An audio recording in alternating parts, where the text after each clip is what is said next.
Excellent stuff. Tech always works when you need it to. Good afternoon. I'm Nazreen Ibrahim. Welcome to our series in the third of our dialogues that we've been having. We've had 3 dialogues. If you followed the journey, which started about 2 months ago, we are very grateful that we are here today and able to continue talking, understanding, and listening to have systems transformation. Have joined our previous sessions, you would have noticed that we had talked around other areas around systems transformation. The first was unpacking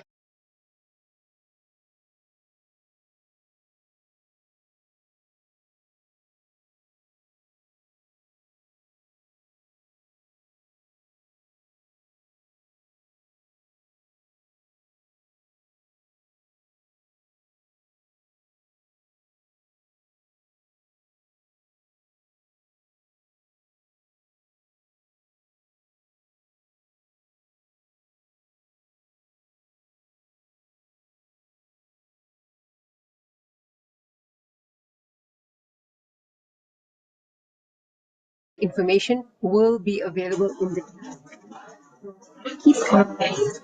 whether I on the horizon, the chat horizon that is. Being here today.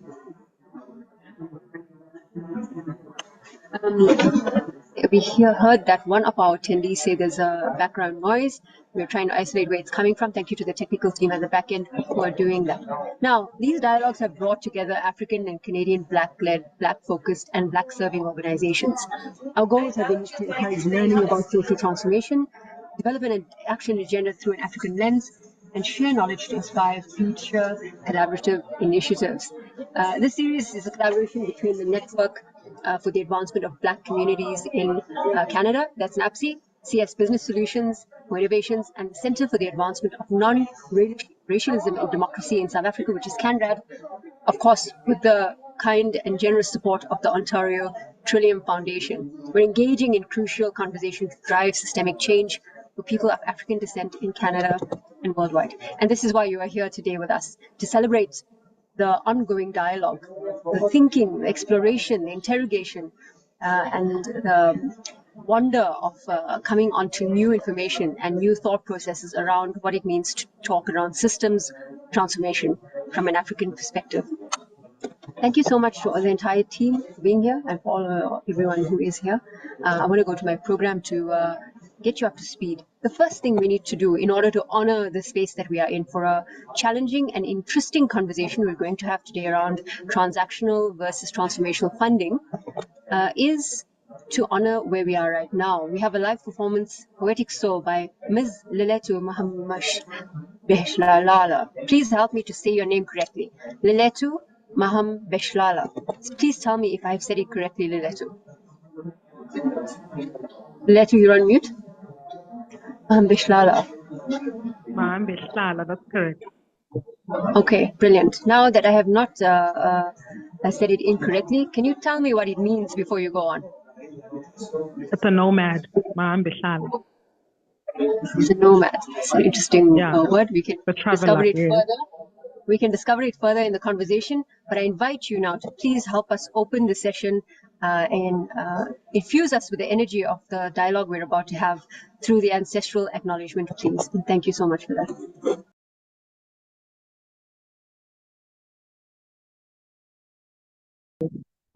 Okay.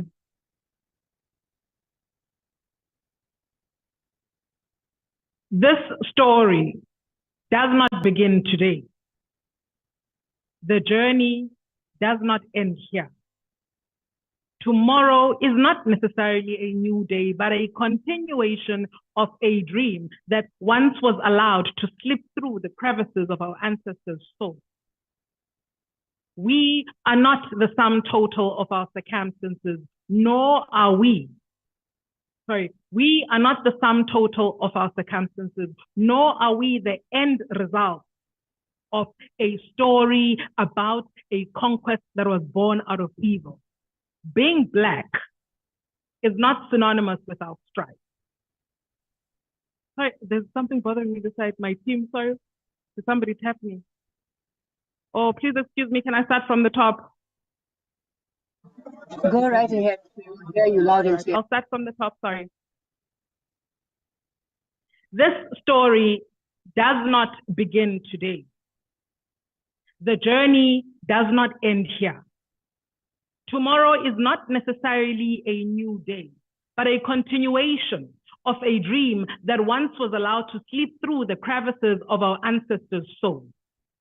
We are not the sum total of our circumstances, nor are we the end result of a story about a conquest that was born out of evil.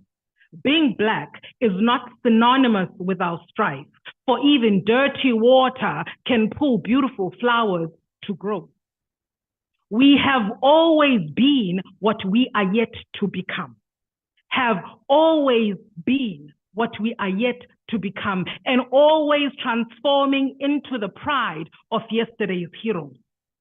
We are here today, gone tomorrow, yet always remaining alive, acutely aware of the reality of who we come from and who we become through. We are the fertile soil from whence we were born. The possibility of us transforming and multiplying was conceived first at land, with the roots of a tree reaching out to its fruit, reminding even the fallen ones that we are the beautiful ones, reminding us that we give birth to what has already been alive. The story begins not today, and we cannot be summarized by our hurt. We are strong from seed breaking ground, resilient like fragile flower defying all odds at bloom. We are bound by so much more than the melanin in our skin, bound to become something greater than our continental home. We are bound by the soft whispers of something godly, something spiritual, something magical, something inexplicable. It is the vibration in our bodies responding to the call of Africa to her progeny that tells us and convinces us that we are a people who can always find their way home. From Nigeria to France, from Zimbabwe to England, from South Africa to Canada, we are a people who find strength in our bones. Thank you.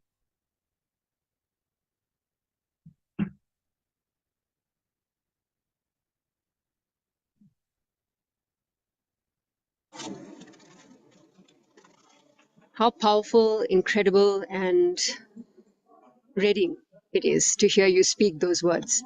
The time is now for us to have difficult conversations.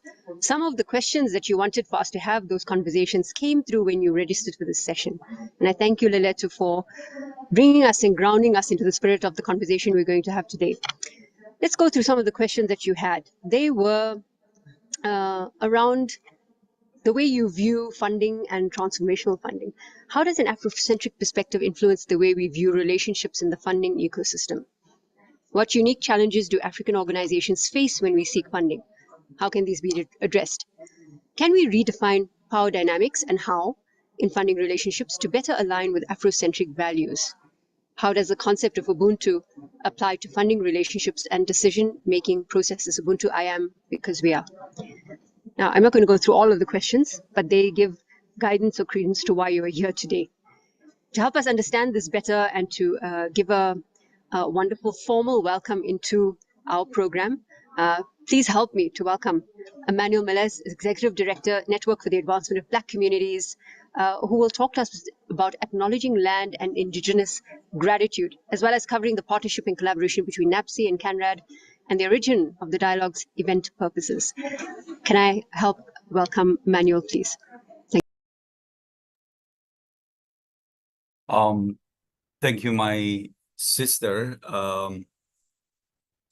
Thank you to all that have joined us today. And again, thank you to the incredible collaborative leadership that has made this series possible. And to you, Nazreen, who has amazingly held the space for all of us to be having these important conversations. We are into our third and last segment of the series, and I'm really grateful for the leadership and partnership that we had with CS Innovation and the team there led by Neil and Prof. Becky at the university, Nelson Mandela University, the Conrad Center there. And the amazing work that both my colleague Alan and Neil were able to nurture in collaboration with all of you. I'm joining you from Toronto, Canada. Toronto, Canada is on Treaty 13, which is a treaty signed between the Mississaugas of the Credit and the Williams Treaty signed under multiple Mississaugas and Chippewa bands in this part of Canada. We are on the traditional territory of many nations, including the Mississaugas of Credit, the Anishinaabe, the Chippewa, the Haudenosaunee, and the Wendat peoples. And now Toronto is home to many diverse First Nations, Inuit, and Métis people. It's important for us to pause and always acknowledge this. Beyond the acknowledgement, I think, as people of African descent, it invites us to first and foremost recognize our own indigeneity as people of African descent. But most importantly, in the context of our lived experience here in Canada, it's important that we first and foremost recognize that we are treaty people. And as treaty people, we need to really understand the pain and the gifts of the land and the people, the original stewards of these people, from whom we can learn a lot in terms of doing things differently. We often talk about Afro-centric values in terms of the work that we do. From First Nation, Inuit, and Métis people, we also learn a lot of things in terms of their value system that kind of have implications for the work that we do as people of African descent. This series for us, I think, it has been an opportunity to connect with the continent, but also importantly with the diaspora, you know, in the Americas and in Europe, in other parts of the world. We have amazing leaders doing important work. So it's an opportunity to connect with all of you. The discussion today, and we'll delve on it later on, is important because it kind of encapsulates, if you want, all the reason why we have to have a systemic transformation approach to the work that we're doing. That funders, governments, philanthropy, you know, have an important role, but you will see in the course of our conversation today that this is actually a discussion among all of us, starting from all of us as community leaders. So I welcome everybody to this conversation today as we get on with the discussion. Thank you. Back to you. Thank you so much, Emmanuel. Always a pleasure having you educate us and just bring us very gently into the dialogue we're about to have and the space that we're in, which I appreciate everyone here. Let's do some house rules. I hope the audio is much better on everyone's side. Please give us an indication if you're not hearing any interference or there's any background noise. Sound is great now. Diane, thank you so much for that. Appreciate it. House rules. You will remain on mute if you're not speaking, which I think everyone is muted until you are unmuted by the host. The second is drop any comments into the chat. If you're watching online, drop a comment under the chat box or the comment section.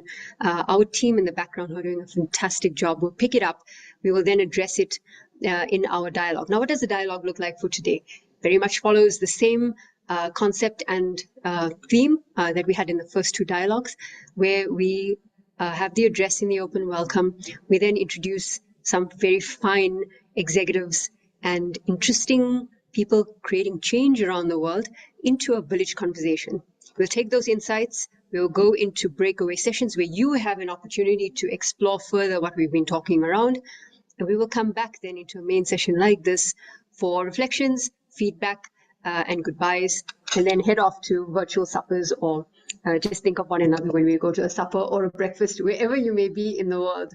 Now, I want to go back to my notes. Remember, we talked when you registered for this event on Calendly, you put in potentially a question you would like addressed. And what are some of those questions? We talked about them at the beginning. What role does community input play in determining funding priorities from an Afro-centric perspective? How can we ensure that funding strategies support long-term sustainable development rather than creating dependency? What are some successful examples of funding models that have embraced Afrocentric principles? And there are quite a few more. So we thank you very much for inspiring some of the talking points that we will go through as we progress in this final dialogue in the series of 3 dialogues that we've had around exploring Afrocentric approaches to systems transformation. We started out with unpacking leadership. We went through a youth perspective.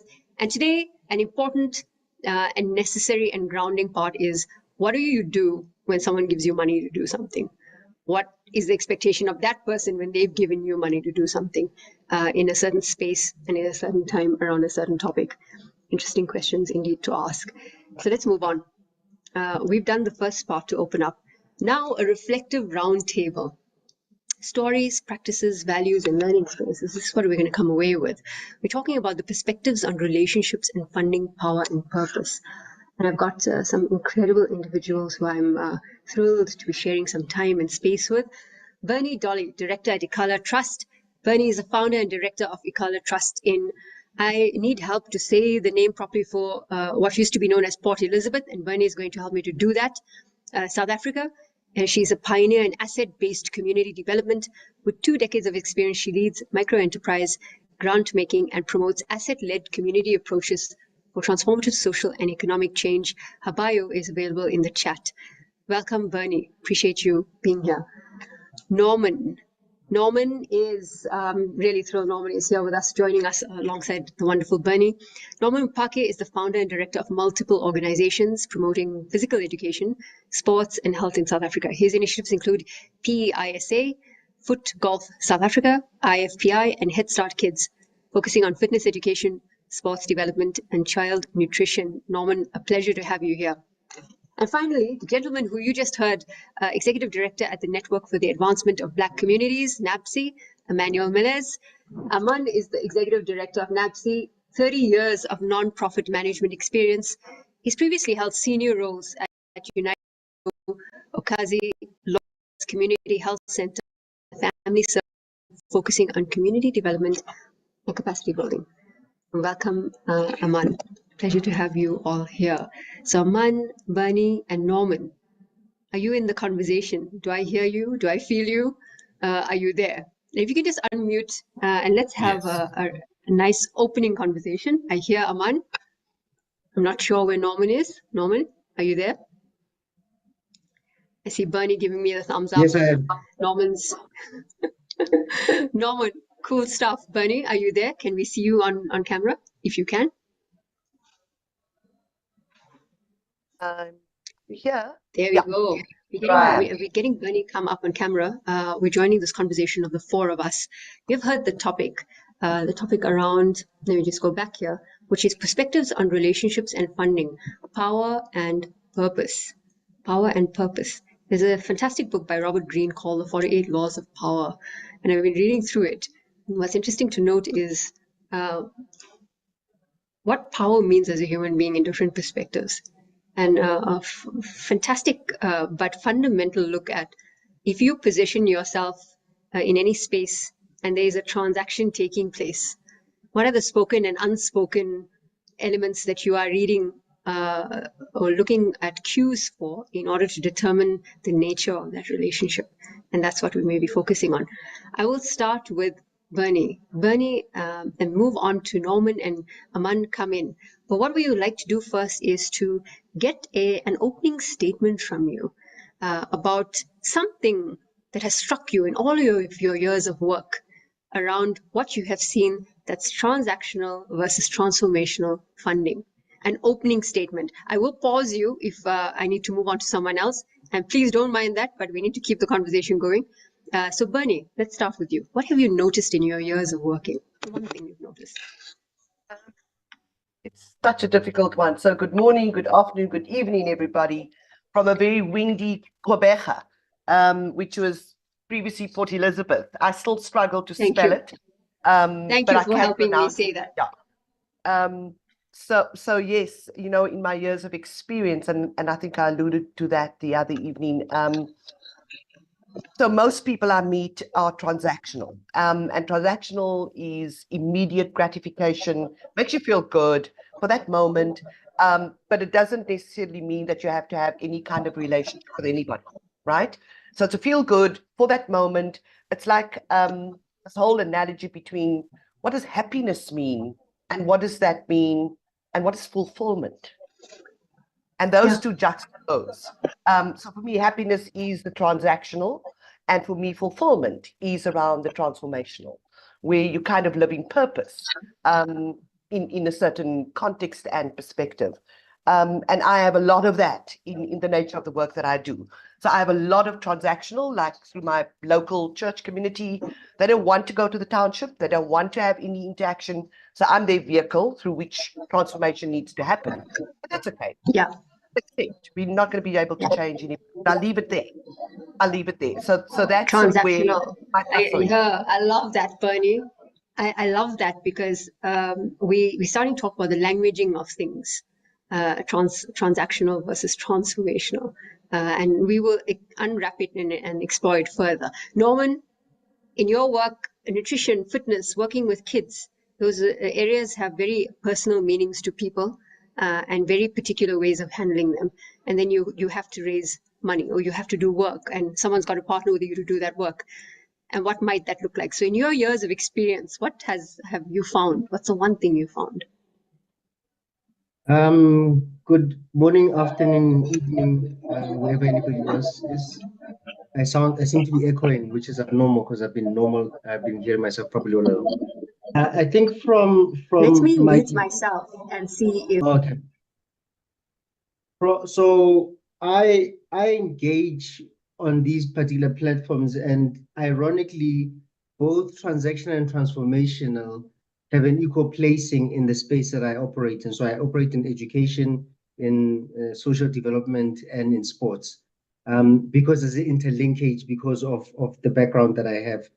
And part of my argument and position is that because I'm in a position of privilege, which is actually quite abnormal for me to always admit, is that for years it was out of guilt that I did a lot of work to try and aid and assist others.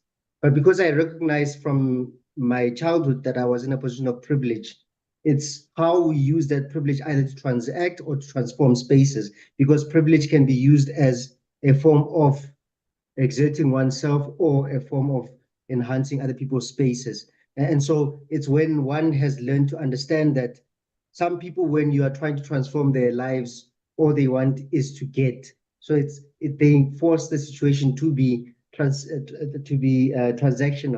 even when you're trying to transform that space. So my debate around this thing was about self-identity and agency would determine whether the relationship becomes transformational or it becomes transactional.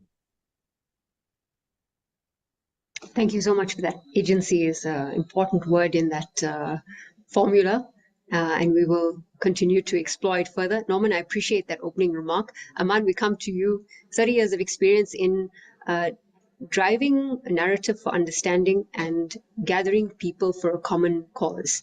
What has been your experience around engaging people to help you fund that process and that way and understanding what they mean? Thanks. Nazreen, I think I ask myself, why are we even having this conversation? If the world of transactions in our relationships among ourselves and funders, governments, writ large, work, why do we need even to move to transformational relationship? I think from my perspective, when I try to answer this for myself in terms of why is this important, where I go is, and we can, untangle this later on in the conversation. Where I go is like over decades in this country, and I'm talking about Canada, for people of African descent, the socioeconomic indicators, the data, the change that we want to see have not necessarily trended well and moved where we want them to be. And if you pick any of those data on the social determinants of health, whether it's housing, employment, health, and so on, education, where there has been progress, a lot of our community members, and this is not limited to people of African descent, it's in this country, many racialized communities share this, they are on the periphery of Canada.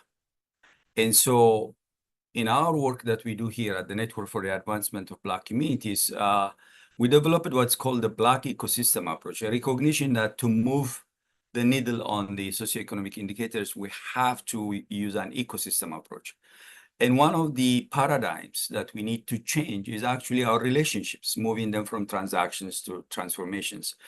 And so for me, basically, where I would leave this as a starter is that we have to do this because we want to change the real conditions of people of African descent in Canada. So the data is telling us that the transactional nature of our relationships, it's not working. We need to transformation. The question becomes how and how fast also is a question that we need to bring back into the discussion.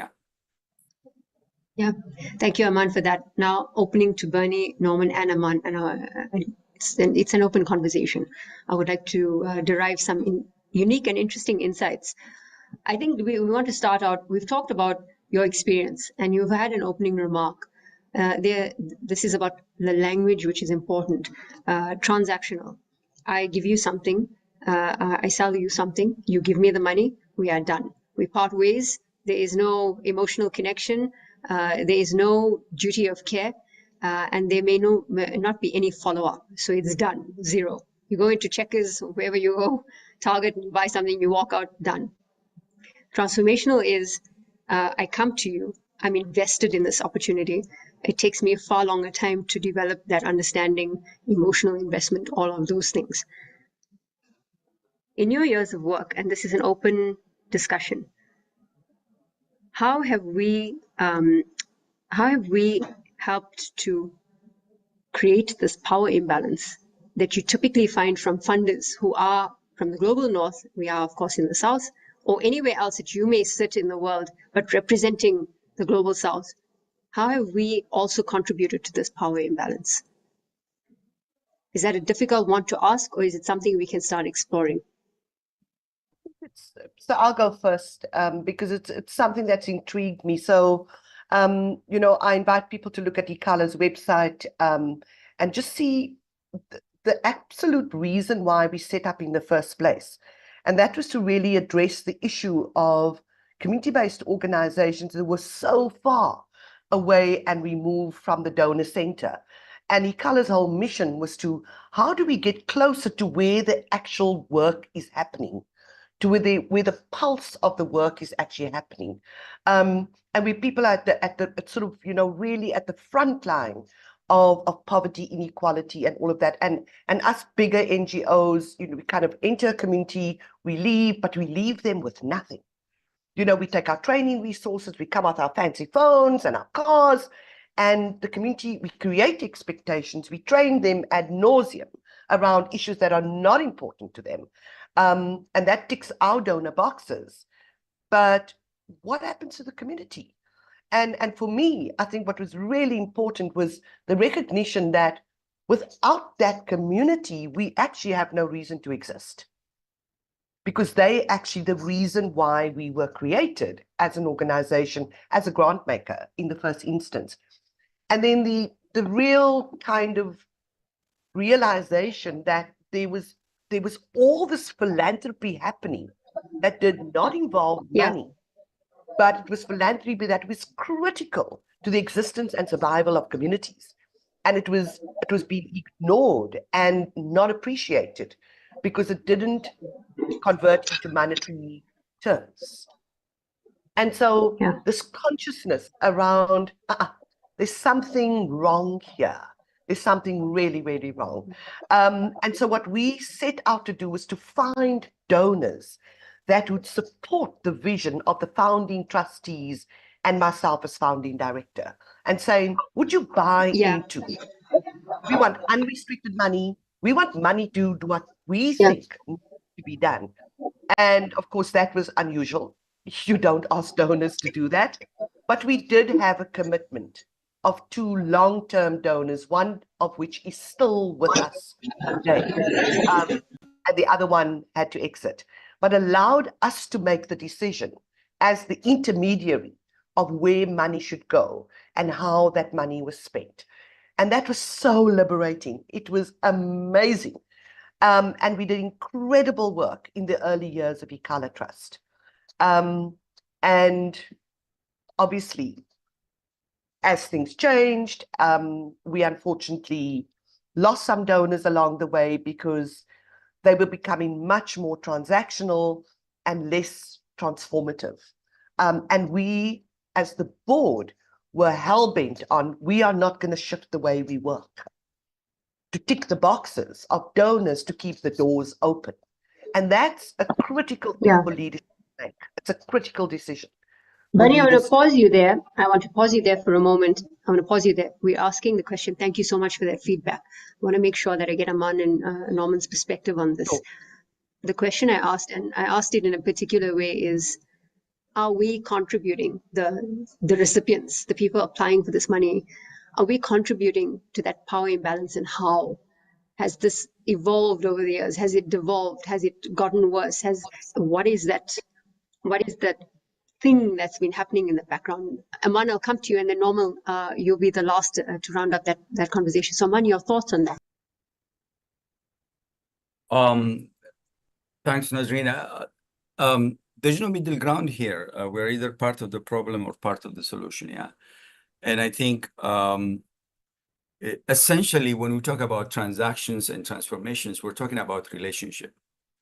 And because I had the opportunity over my years in the sector to be on the both sides of the aisle, so to speak, or the equation, as a sector leader, but also as a funder, what governments and funders and sector leaders, community-based organizational leaders have in common is they want solutions for the problems that we are confronting in society and communities, yeah? We use different modalities or tools to arrive at the solutions. You know, funders use grants and resources that they have at their disposal, and we bring, you know, the services, the programs, and the wisdom there to deliver the results. What we're talking about is changing our current state of relationship to one of partners in solutions. We want to see a different type of relationship. So why are we part of the problem sometimes? We're part of the problem because we're not asking the critical questions. Irrespective of continuous investment from time to time, funding and big funds created, the fundamentals of the state of our communities have not significantly changed. So we must ask the critical questions, why? What's the change that we're buying for our communities? How can we address, you know, homelessness and challenge around housing? How do we address Black youth unemployment? How do we deal with child welfare issues? How do we deal with gun violence? How do we deal with the systemic challenge that confront our communities?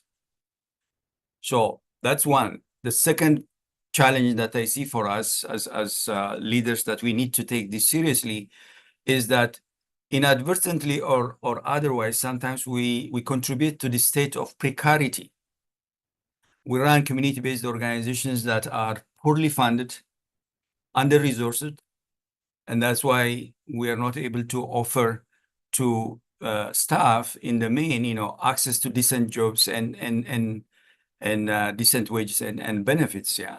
So it takes two to tango again on this, yeah. So from a policy advocacy and government relations perspective, we need to be able to bring to the funding and policy table the true nature and cost of delivering results.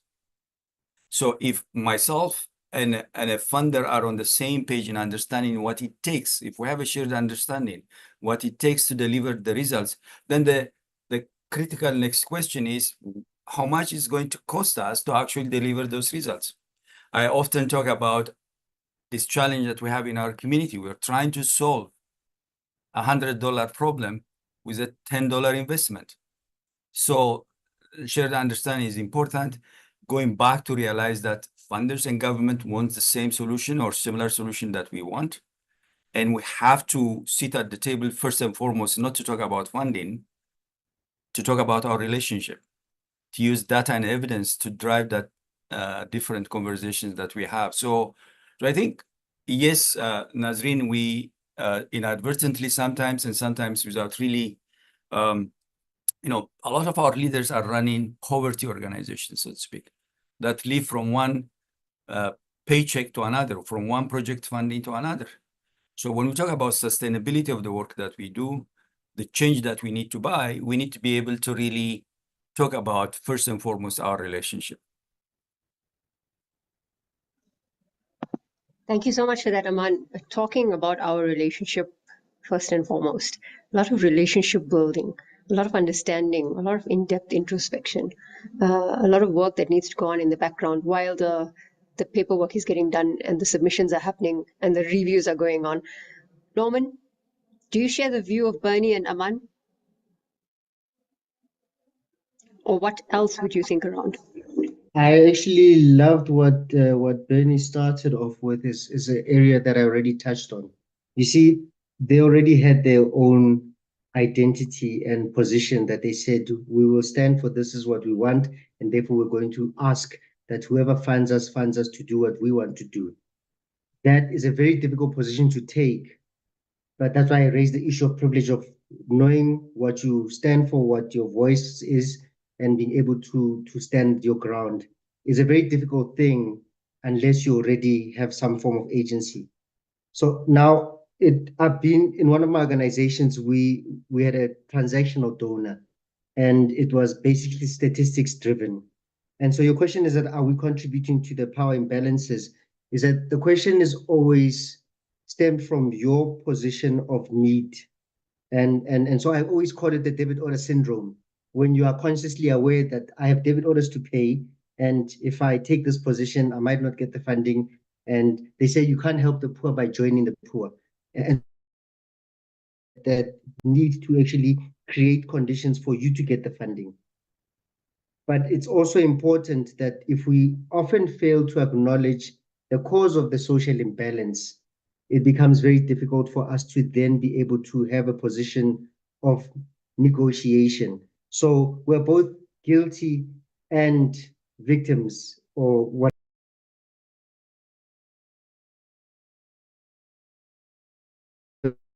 and the reasons why you're doing what you're doing. So our intent and interests are always going to be an interchange.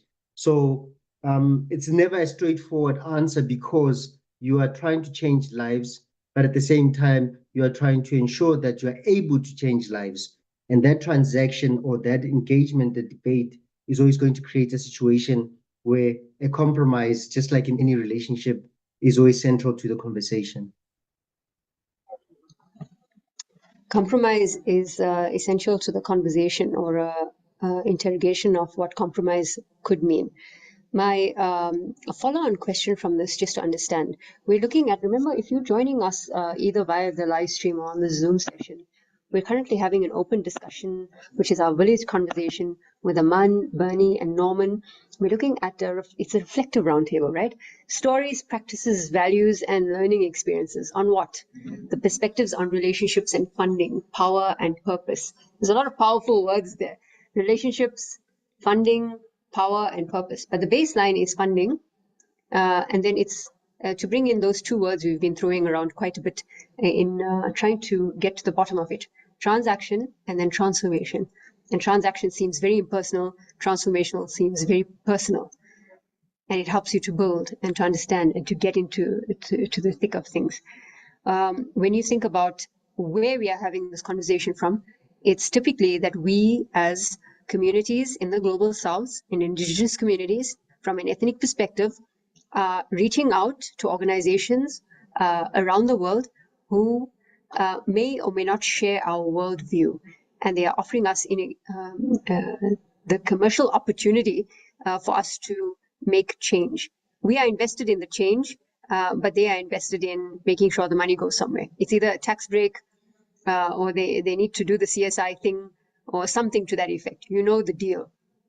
So when you're going in and you're identifying, Aman, Norman, and Bernie, when you're identifying opportunities, what might not make you apply for an opportunity, for a grant? What would be the straw that breaks the camel's back? May I respond quickly, because it's a simple one for me?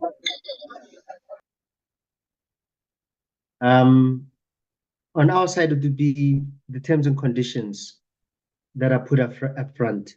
If they're going to destroy the work that one is trying to achieve. So if the conditions are going to stifle or distort the intent of the work that is to be done, then that is the breaking point for myself or us. Norman, give us an example. Give us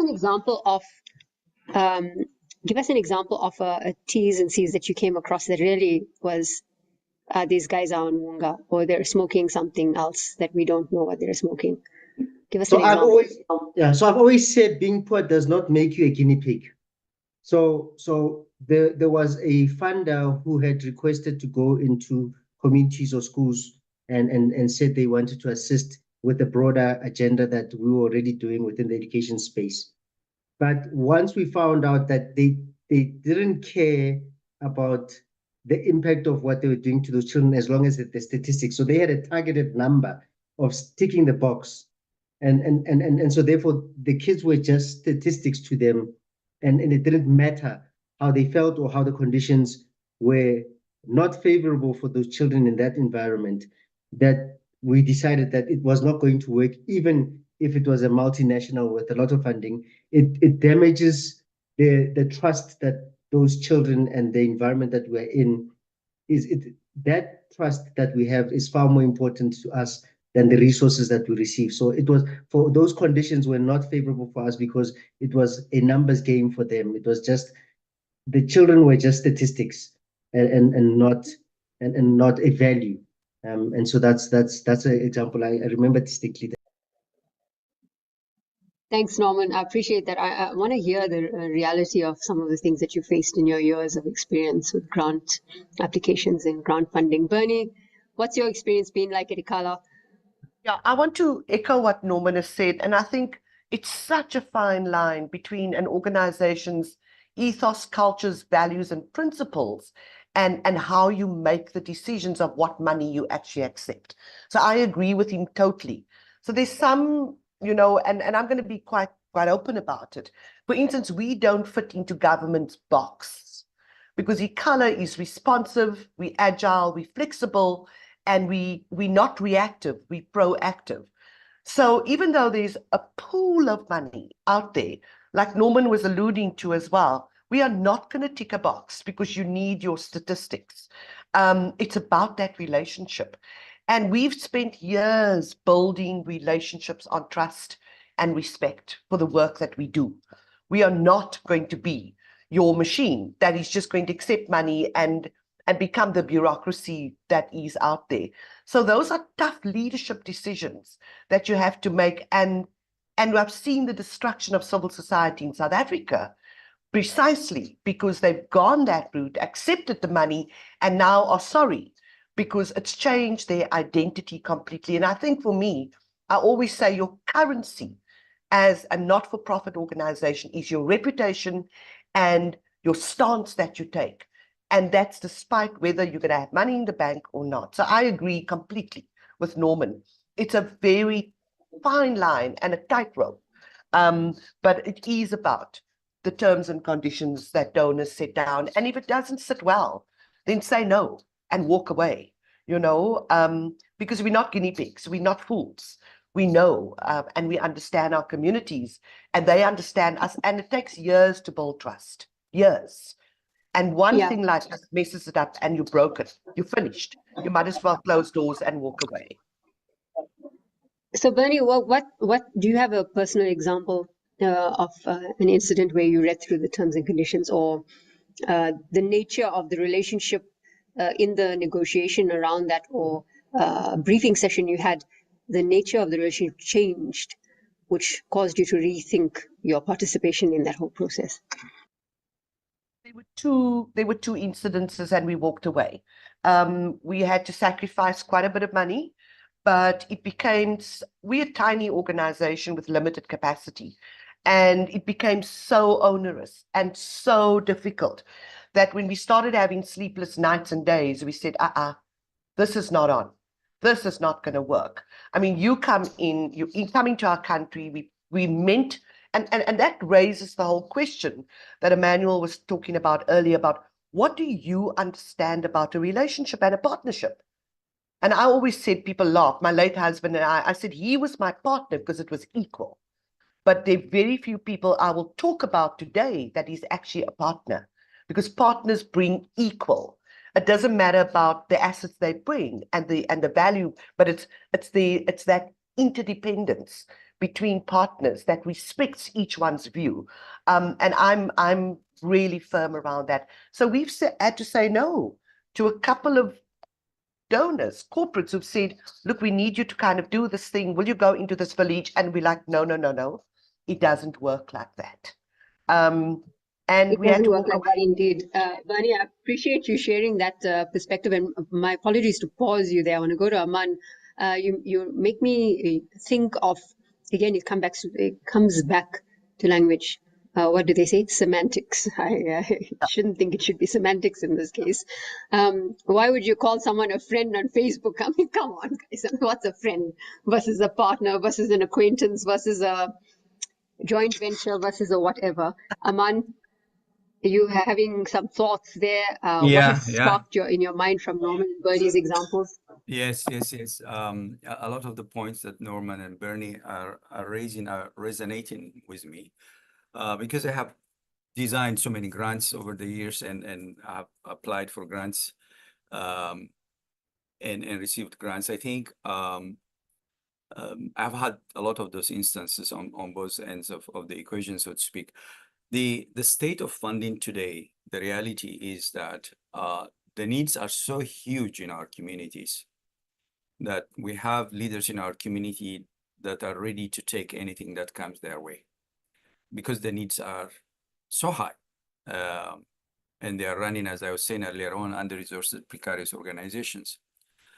So the state of funding, by its essence today, being transactional, is divisive, is fragmenting, and creating silos in our communities. So I think when we talk about moving from transaction to transformation, we're not openly saying we're dropping outputs, outcomes, and impact. Counting the beans is important in certain contexts, but it's not sufficient. And so one of the things that we need to figure out is, like, when are the moments when you have to draw the line? And I think earlier on was made reference to this word principle or principles. So your organizational principles matter at the end of the day. Under which conditions are you not going to actually bend because you're going to compromise your own principles? And this could also extend to your own value systems. Without going into a lot of details, we have been in situations where we have, pushed back on funders, including governments. If we start thinking of them as partnering solutions and you have the ability to have necessary but courageous conversations with your funders and governments driven by data and evidence, then it's not difficult. It's not difficult because I always, when I talk to the ministers of the Crown or other funders, I always go to that place about what type of realistic change are we going to buy for our communities. This is not a funding discussion. This is a results-focused discussion. So definitely, I think there are many instances I have been there, but it's important for us to also understand and be empathetic to the challenge that our leaders face because they are running precarity. Empathy. To be empathetic is one of the hallmarks of good leadership and character building. And I want to come to that component shortly to transition into, you've been running your organizations for years. You've developed a skill set that is surely second to none in understanding how to channel the investment in the correct opportunities available, how to ensure transformation, how to apply sustainability around that, and be accountable to the people who need it the most. Jonathan Gebre, there is a cost to leadership and decisions taken by stakeholders in the context of funding relationship. Accepting what comes from leadership decisions is part of building agency. But we must acknowledge that even transactional relationship serves a purpose, and we must recognize the challenges of transforming relationships. Transforming relationships, Jonathan, thank you so much for that. Transforming relationships means addressing a power imbalance, but firstly, it also means to have an awareness that you need to change the power imbalance that's there. If you don't have the awareness, you go around carrying a conditioning of either I don't deserve it or my community deserves it, but I need to or kind of sacrifice myself in the pursuit of doing that. And do you need to do that? So at which point and how did this journey come about for you to be really strong and firm in your standing as a leader when going and asking for money and also determining the terms of engagement and the terms of reference with the money that you will get and with the funding that you will get? Norman, let's start with you. Thank you. So I'm glad I started off by stating that I've always seen myself as privileged, whether it was economic privilege or whether it was social privilege or whether it was cultural privilege or whatever it is. I'm glad I raised it because it kind of answers the question about how do you get into conversations where you are able to have a position that states that you're going to take this or that. But I think what just clicked in me is that I from where I'm sitting, I would appreciate if we are clear that transactional relationships versus transformational relationship is not a good or bad dynamic. We're not saying transactional is bad versus transformational is good. I think that should be easy. One of the best examples I can give you is that just recently, so within the sports continuum, we applied to the National Lottery for funding. I've just gotten a grant, which is transactional. They don't care about how I feel about the things I'm going to do, that the onus lies on me and the organization. But they've put terms and conditions that say, you are going to do this, you're going to report on what you asked for, and they just want the reports and the statistics. The onus is on the organization to then do transformational work with the funding from a transactional funder. And so it's always important that we should not always plug and play and say this is good versus this is bad. And I think it's also important for me to always raise the issue around meaningful partnerships and how we define meaningful partnerships, because partnerships can be partnerships on the basis that you need other partners to get where you're going. But if we don't build meaningful partnerships where the value system and the principles are not clearly stipulated from the end, it becomes a difficult conversation. Yeah, so I'm hoping I'm cleaning my thinking process towards being able to come up with tangible responses. At the back of my mind, Bernie is burning me because she kept on saying she's practical. So I always want to feel at the end of this, we're going to come up with practical solutions and discussions that take us in that direction. And for sure, we must have practical solutions and discussions to take away something so people can go and practice and start changing their narratives. But I would like to bring to everyone's attention, and usually in Norman, I'm the very pragmatic one. I want an answer now. I want to know how to do things. I want an action plan. What's the actions coming out of this meeting? That's me in a session.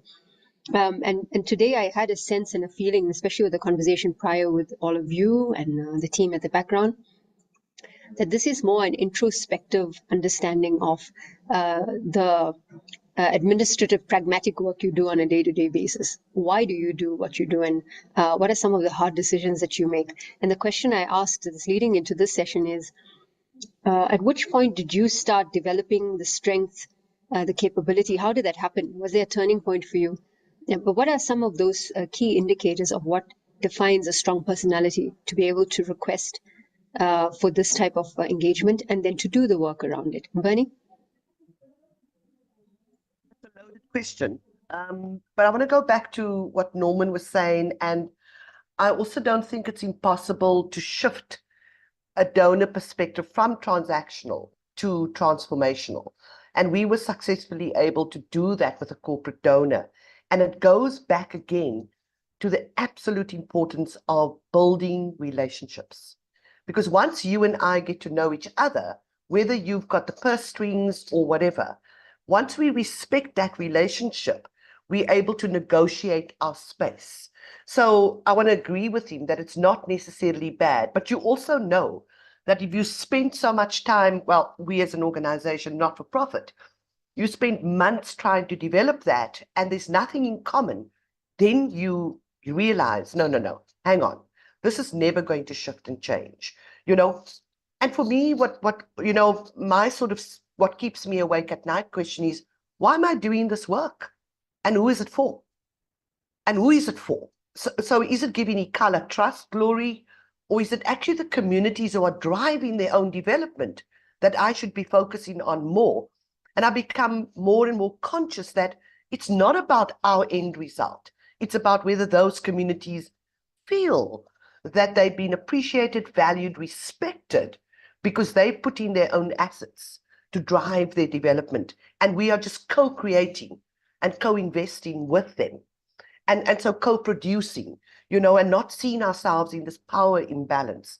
So I couldn't agree more with what Norman was saying. And again, as I say, I think the demise of a lot of organizations has been to kind of get into the space where you can attract as much money into your organization to keep your staff. I mean, some organizations in this country are sitting with 20, 30 people. And you look at, okay, so what's the downward spiral? What's the value chain? How much is the community that you say you're serving actually benefiting from this infrastructure that you've built? Pains me. I have sleepless nights around how can we call ourselves activists? How can we call ourselves change agents when we're building bigger and bigger organizations and leaving communities behind? So Bernie, it's because you're a person of decency and high moral ground. So you're going to think about these things and make sure. And while I pause you there in that moment, I want to bring it back. I was asking you, the three of you, about from your perspective, how you built this capability to be able to continue standing your ground. Alan had a question, Aman, which is around, it's brave to say no to funders, especially when resources are scarce and the work is needed. What's the alternative, Aman?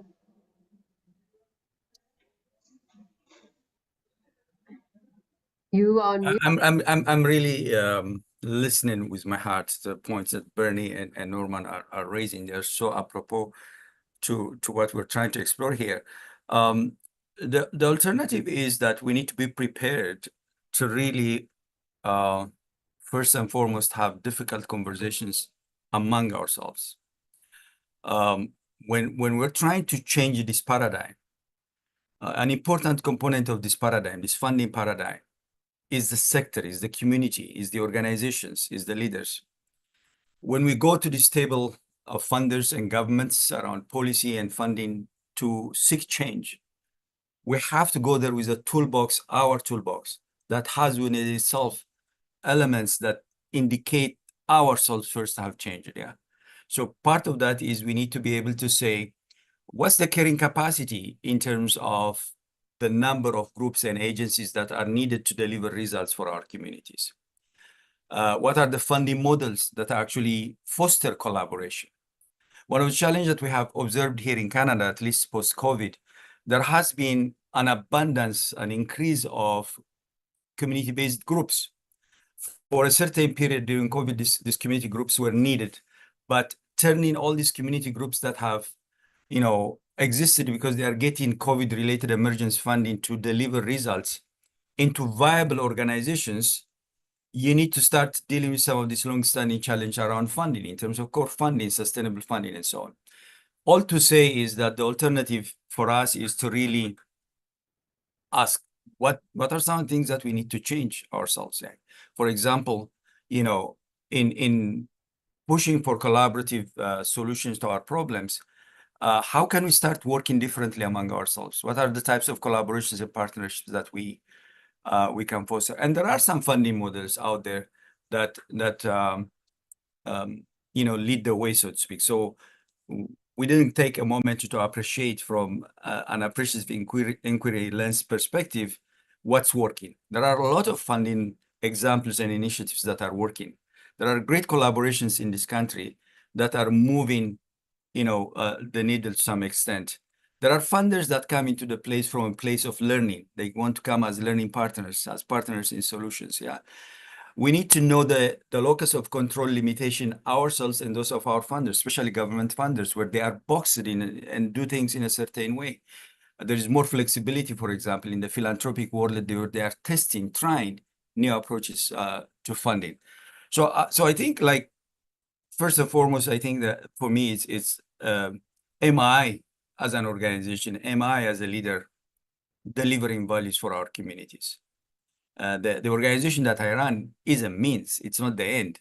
The end is what Bernie was alluding to earlier on in terms of what is coming to communities in terms of real change. So my encouragement here is for all of us, the invitation is that we need to be prepared to change ourselves.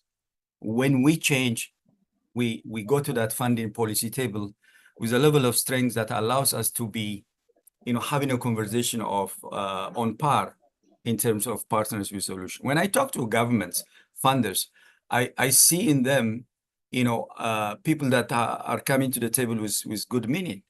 They might not have the answers. I might not have the answers, but somehow there in the co-design process, we can forge something together. So again, that's why it's important to go back to the data and evidence and say, are we delivering results for the communities that we're serving? Are we delivering results for the communities we are serving? We look at ourselves as leaders. And what I've heard from Bernie, Norman, and Aman is the capability to continually ask yourself the question about transacting for transformation in your space or area and growing and improving in a personal capacity at a community level, and continually reading the landscape in the room for changes that you might have missed. It's also about the energy that you are putting out in how you receive that assistance. But really, I liked what Bernie said.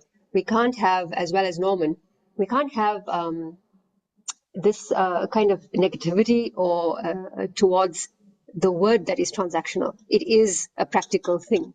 You are going to transact with someone. You are going to have transformation at some point. If you are tuning in via the live stream and you are on this call, we are talking about the perspectives on relationships and funding, power and purpose. We've got as our esteemed panelists, Bernie Dolly, Director of the Color Trust, Norman Mpake, Executive Director, Physical Education Institute and Sports Association, and Aman Millers is the Executive Director of NAPSI, 30 years of nonprofit management experience. And we are looking at just it's a reflective place, right? Stories, practices, values, and learning experiences. Having said that, the values and learning experiences that we all come from are from an Afro-centric lens. So our theme of our dialogue series is Afro-centric perspectives on systems transformation.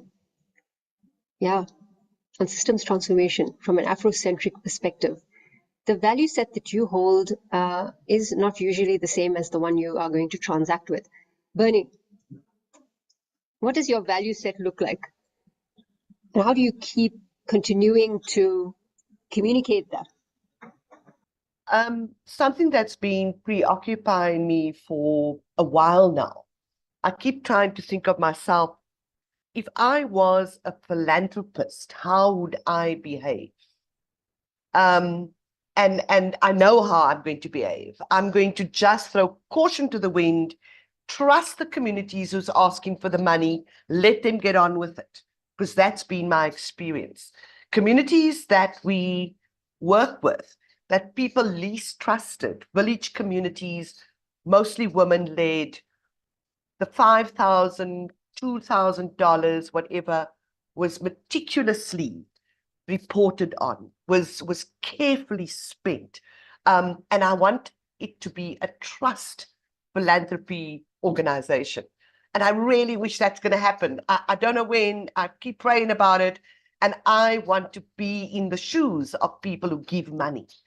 not just money, but the range of assets, and take that power away. So the power over, the power to, and the power with, should it be the power with? And yes, if it was the power with, we could shift and change so many things. I think we've complicated things far too much. We keep putting more and more questions to the work that we do, and not allowing communities to drive from the inside out, because they know what they want. They have solutions. But we often don't think that, because we can write the fancy proposal. So I may not always answer your question, Nasreen, because I've got so many questions. I've been in the field for a long time, and I've seen the damage that money has done to communities. I've seen the pain of where communities who were never ready received far too much. And today they're no longer community. They have been destroyed, and so there's so many variables. There's so much to think about. And being a philanthropist or a grant maker like we are, as Ikhala Trust, is not easy. But again, it comes back to trust. And again, about those relationships, and that we view each other as equal, and that we, so yeah, really difficult. Thank you, Bernie, for that. And not a problem at all. The questions are designed also it's just to have open conversation. Whatever sparks your mind at that moment, we need to hear it. And I greatly immensely respect the three of you, Aman, Norman, Bernie, for the incredible and tireless work you've done over the years to be able to build this body of knowledge and the sense of wisdom to bring to this conversation. Because we can't, we're also blinded by some respects, and it's also dependent on where we're coming from, whether it's from the corporate sector, just as a general member of the public, or the population, digital citizenry, no matter who we are. So we have varying perspectives. What you've made me think about, which I want to throw to Norman and Aman as well, is we talked about the transactional relationship that happens between you as the person, the applicant, and the funder. And then you also have a role to play as a transformer in the community. But you're not merely a transformer either in that section. You're also the transactor when you get into the community space. So you're then transitioning into that relationship there.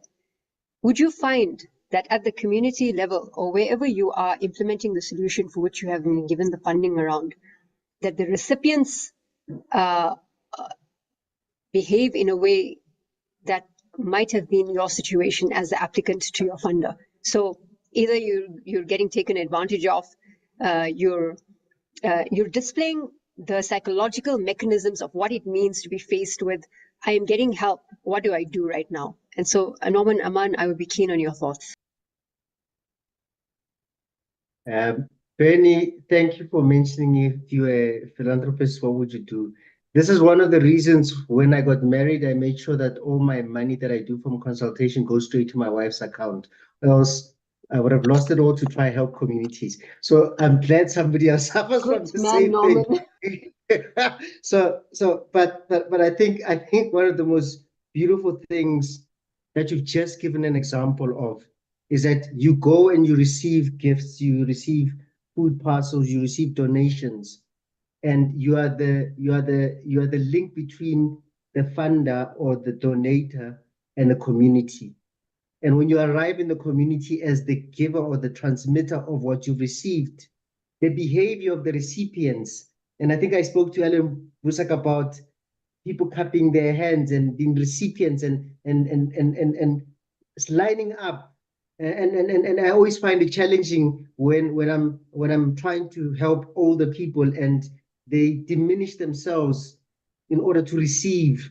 And there's a thin line between respect and just making yourself smaller so that you are receiving. And so that's why it's important that you build those relationships with people, that they understand that you need to make people understand is that because of your access, because of your position of access, you are transmitting, you are not exerting power or influence over them.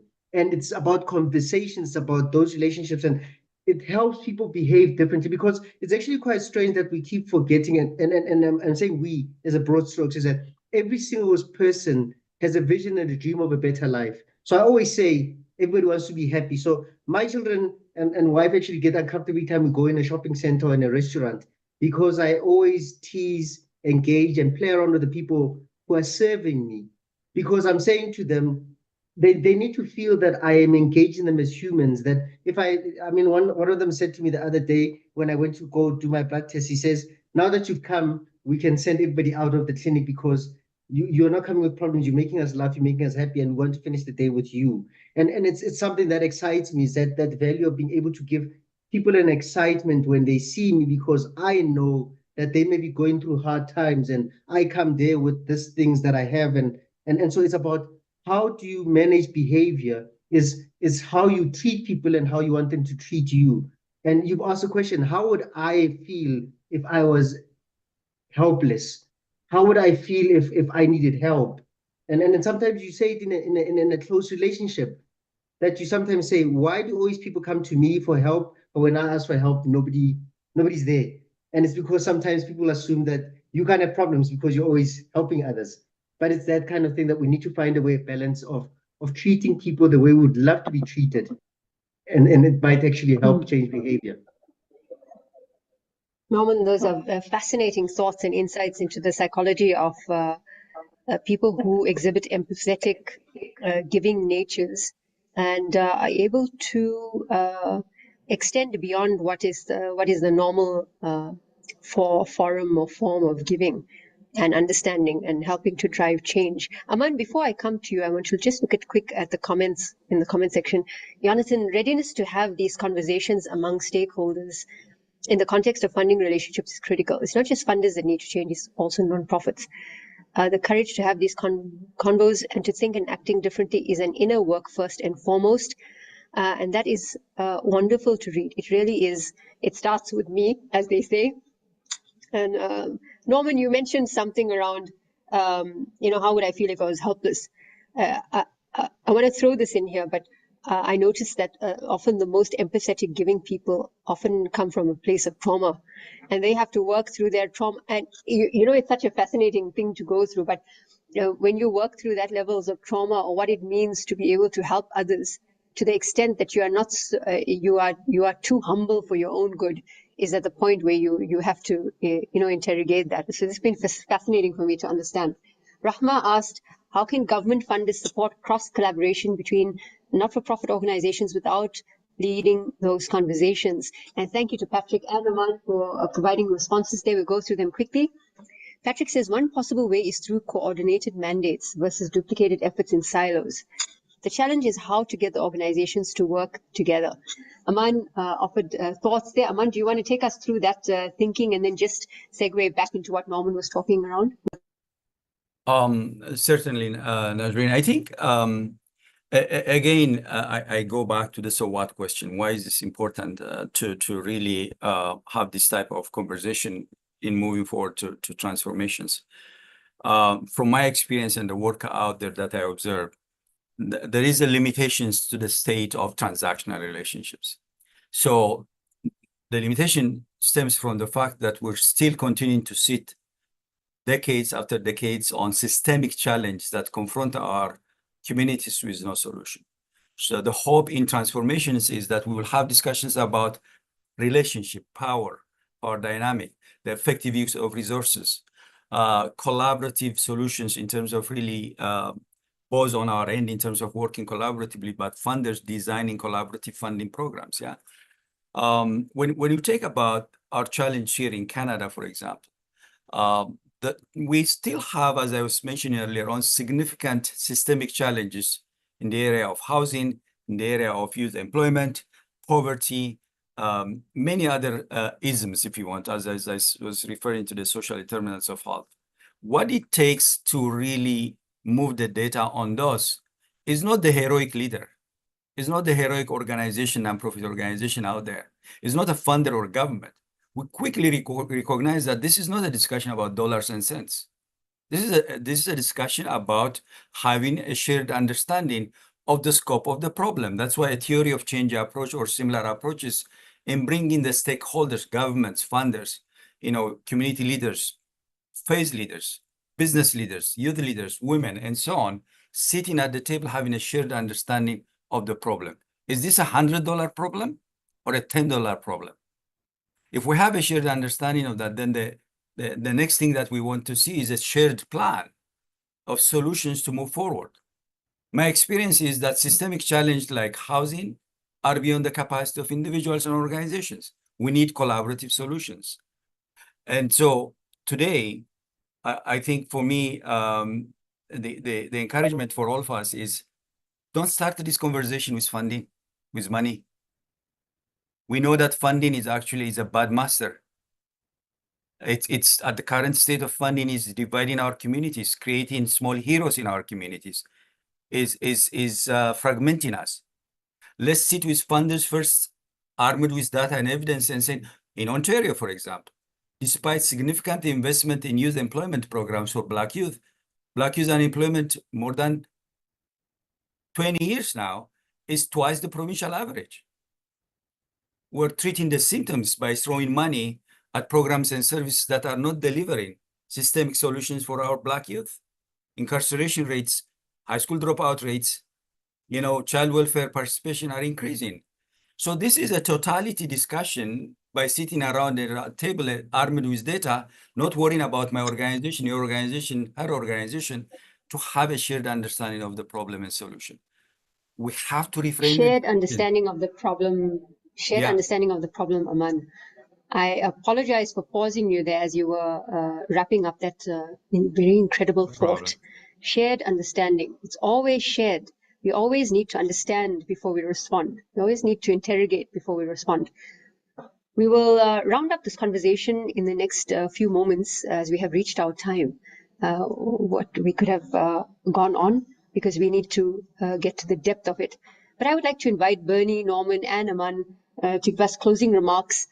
And I said this the last time, actually not closing remarks, but opening thoughts for the breakaway sessions that will be happening.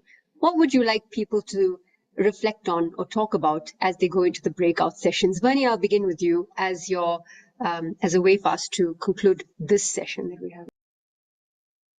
Is that me, Nazreen? Did you want me to kick off?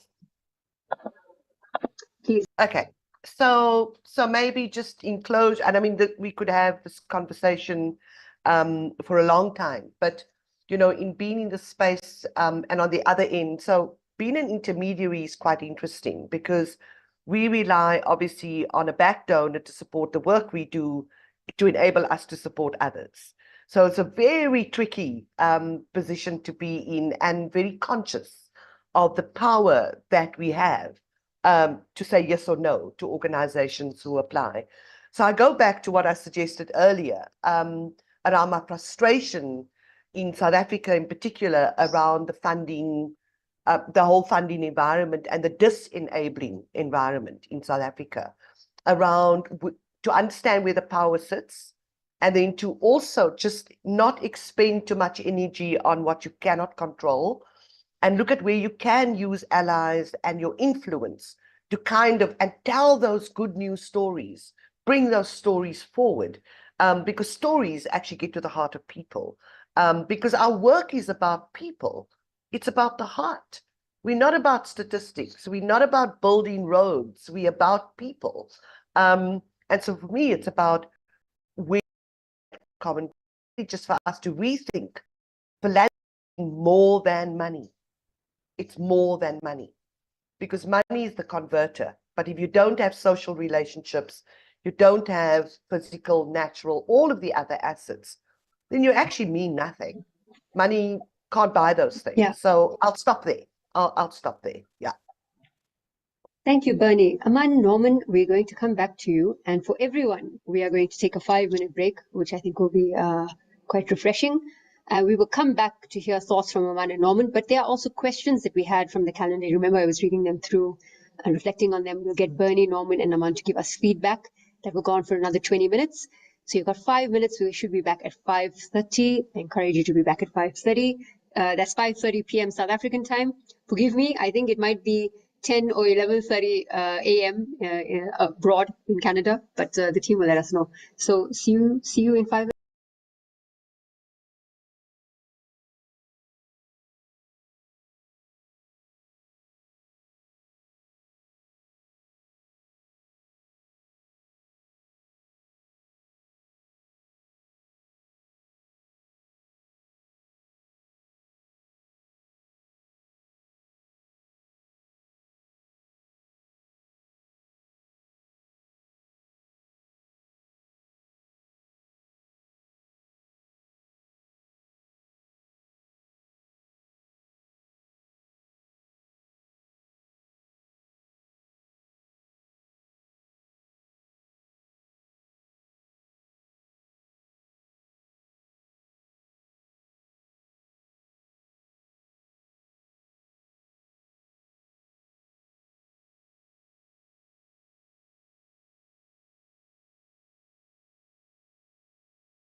Excellent stuff. Thanks, everybody, for coming back on time.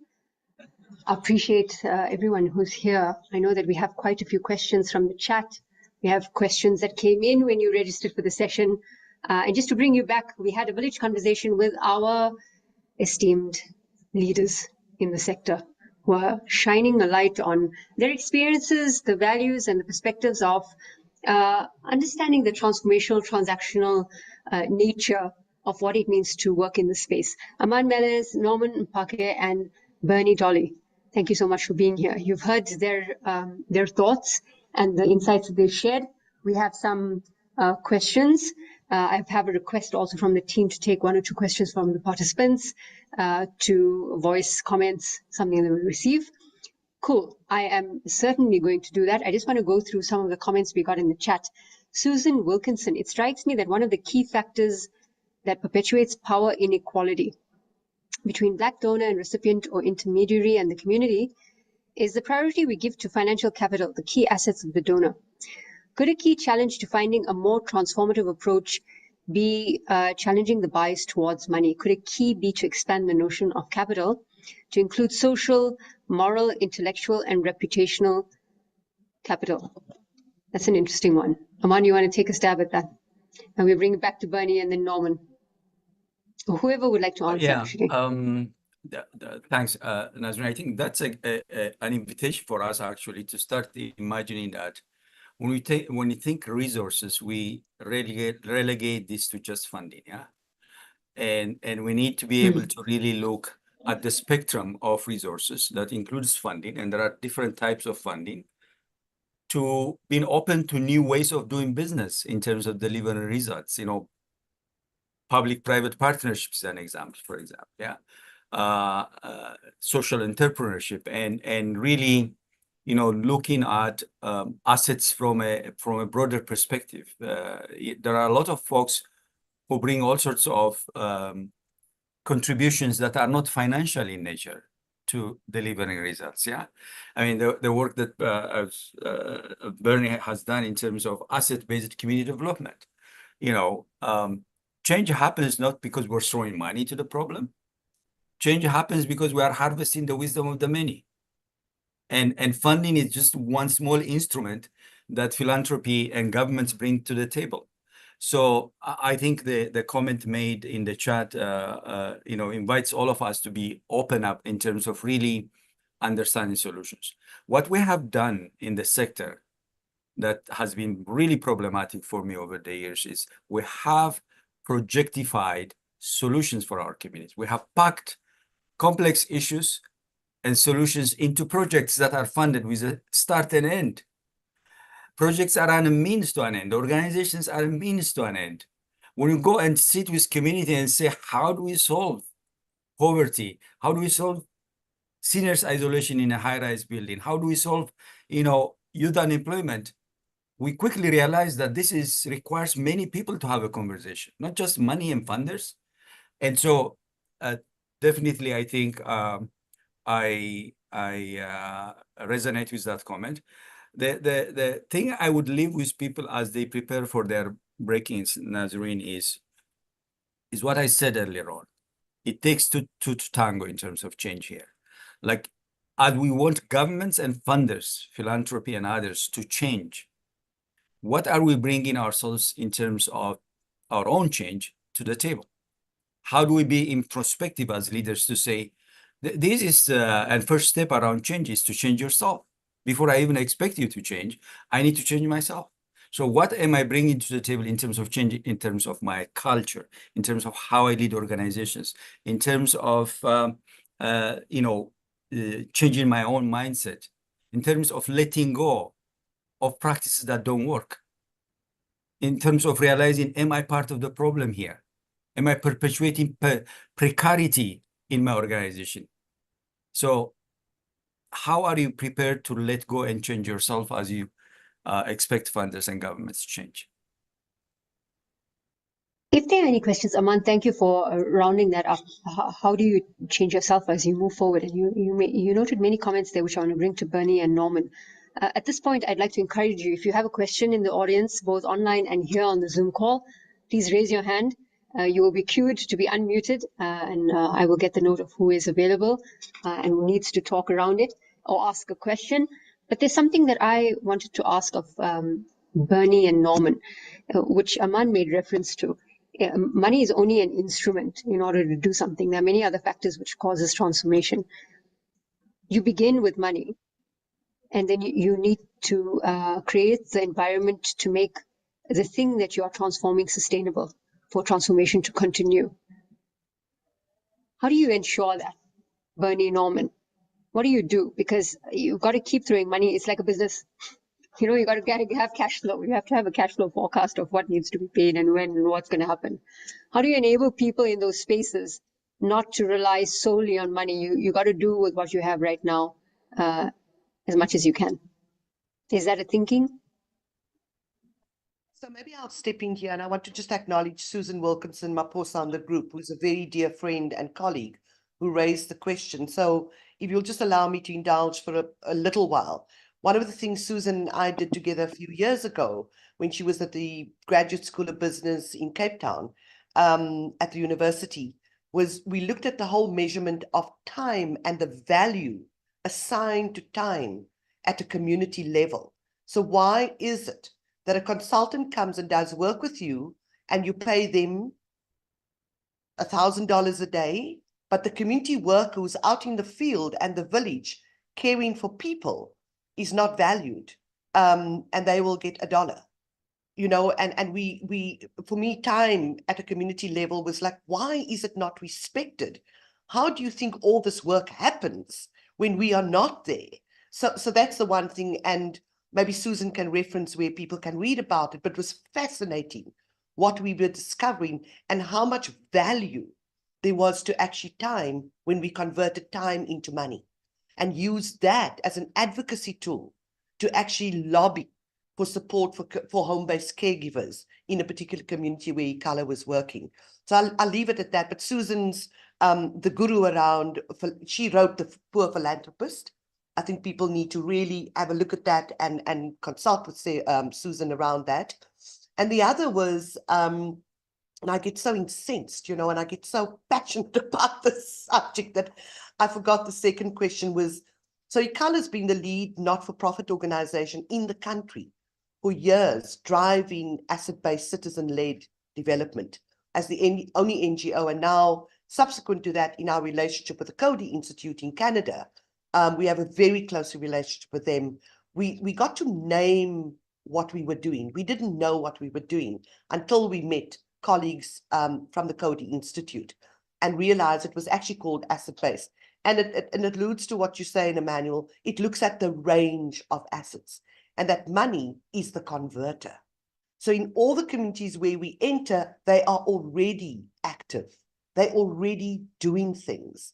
They have the wisdom, they've got the tradition, they're using their land, they're using their knowledge to survive. But we come in and we're hoping they will thrive by acknowledging that their assets are important.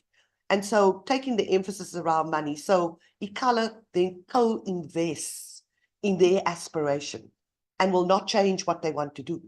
As a little grant maker, we're really, really small in the bigger scheme of things. And the money is appreciated because it's actually appreciating and respecting what they've started already. It's not destroying. So I'm going to leave it there. But I think there's, for me, a strong correlation between asset-based and philanthropy and the way we understand it in the way that we do it here in this country. Yeah.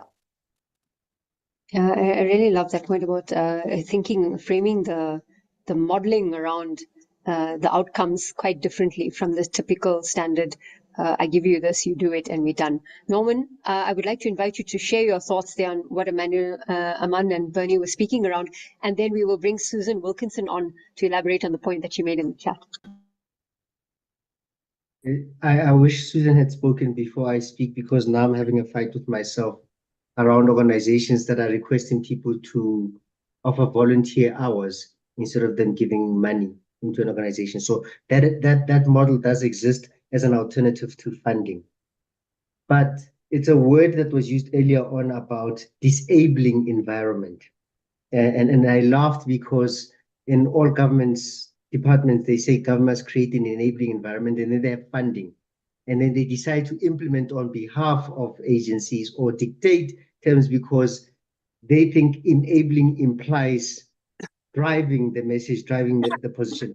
So it's actually quite funny because we then look at funders, but even people in the positions of power. And this is where I started realizing. So I am a policy influencer because I do help write policy so therefore I'm government. I also run organizations where I request and require funding. And so therefore I become a recipient. But then I straddle between the two when I go into a UN space. So it is actually quite strange that one of the things that's always been a slight problem for me is giving responsibility or power to people who don't believe or never believed that they deserve to be in positions of power. And so the insecurity creates the dynamics that make it unfavorable, even when there's money or no money.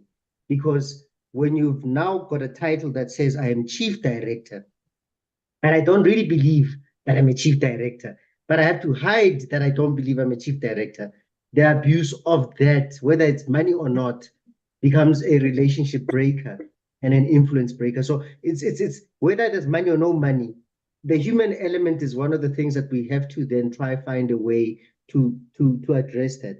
But I think there was a question that was asked earlier on, and I think it's about tracking and tracing. So if we invest in people right, chances are later on, if they get into position of influence and they know that we invested in them in the right way for the right reasons, they may be able to understand those transformational conversations because they know how it feels to be served and to be helped and to be aided properly. Because one of the best examples I always give is that somebody who finds out that their rights were taken away because people were being crude or malicious, once they get into a position of power, either their personality says they must revenge or they must change the system. And sometimes we face that situation where people who are traumatized, and trauma is broad, end up in positions of power. You cannot have a transformational conversation with them if they are feeling vengeful because they feel that my right Agreed, to Norman. feel Agreed with that. Because I think, and I'm so sorry to pause you there. I'm aware that Susan needs to come up and we do have to wrap this particular session before we move into breakaways. But you've brought to my mind that positions of power, power dynamics, always power, power, power. Where are we in the power struggle? Susan, are you there? Yes, I am here. Brilliant. Do you want me to be on elaborate video? your point, and thank you for joining us. Oh, my pleasure. Norman, I'm actually really glad you spoke before me because I really want to pick up on some of what you're saying. And you started by saying, you know, community contribution. And I think all of us have filled in funding forms where there's that really awkward line when you have to say, what's the community contribution? I mean, we all cringe at it, don't we? And it's this notion, you know, of volunteer time. And I think we can appreciate that that's a big thing that they bring. But also, and like I put in the chat, and it's really quoting the late James Joseph from the Council on Foundations in the US, who really talked about Smurf capital, social, moral, intellectual, financial, and reputational capital. And communities really also have this. And part of that intellectual capital for me is what we've been talking about, is knowing what their own problems and knowing what their own solutions are. And just to pick up on what Bernie did, and I think it's important to note that the work that we did, which started in 2005, was actually Ford Foundation funded.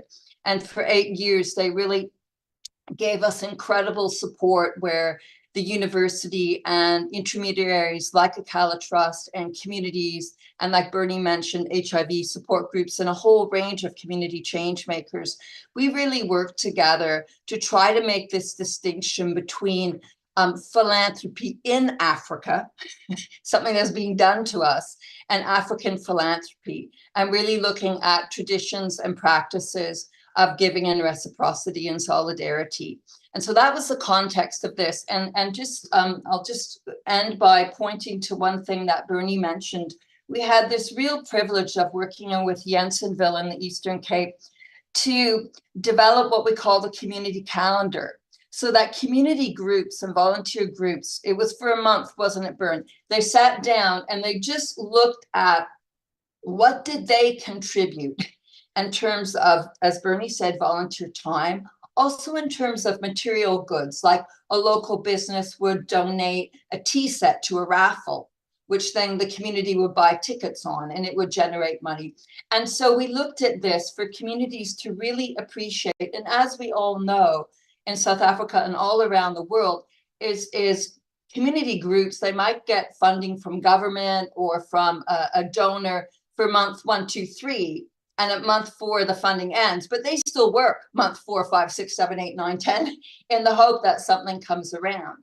And so really what we did was working with communities so that they could have a better appreciation and do their own calculation of what they brought to the table.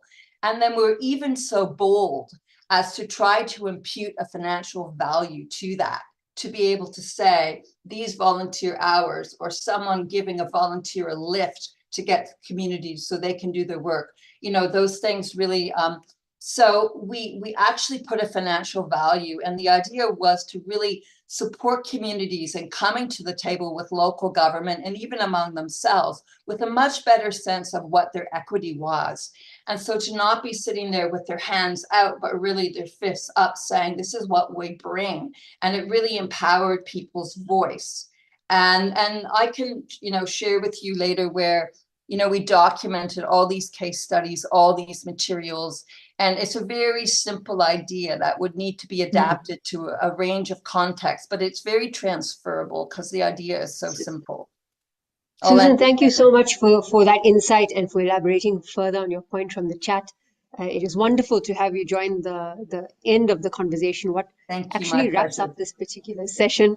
You talked around the assets, and what I got from you, what I got from Bernie, what I got from Aman, and what I got from Norman is around value. It's always you're translating value in some way. In every relationship, you're testing and measuring it. You're articulating value, you're testing value, you're trying to determine value. And it's always about value. And you're maintaining dignity at all costs, at all points. And so thank you very, very much, Norman Upake, Emmanuel Menez, and Bernie Dolly for the extensive conversation we've had, which is just the beginning, and Susan for joining us at the tail end. We will now wrap up the village conversation. We will move into the breakaway rooms. Please wait a moment as you are transferred into your particular session. You will have a facilitator and there will be questions we will address. Good luck, and I will see you back here in the next, I hope, 25 or so minutes. I just want to see how much time we've been allocated for our group outbreak sessions. It's around 30 minutes actually. So you'll be put back in the session and we'll do some reflections. Thanks, everyone.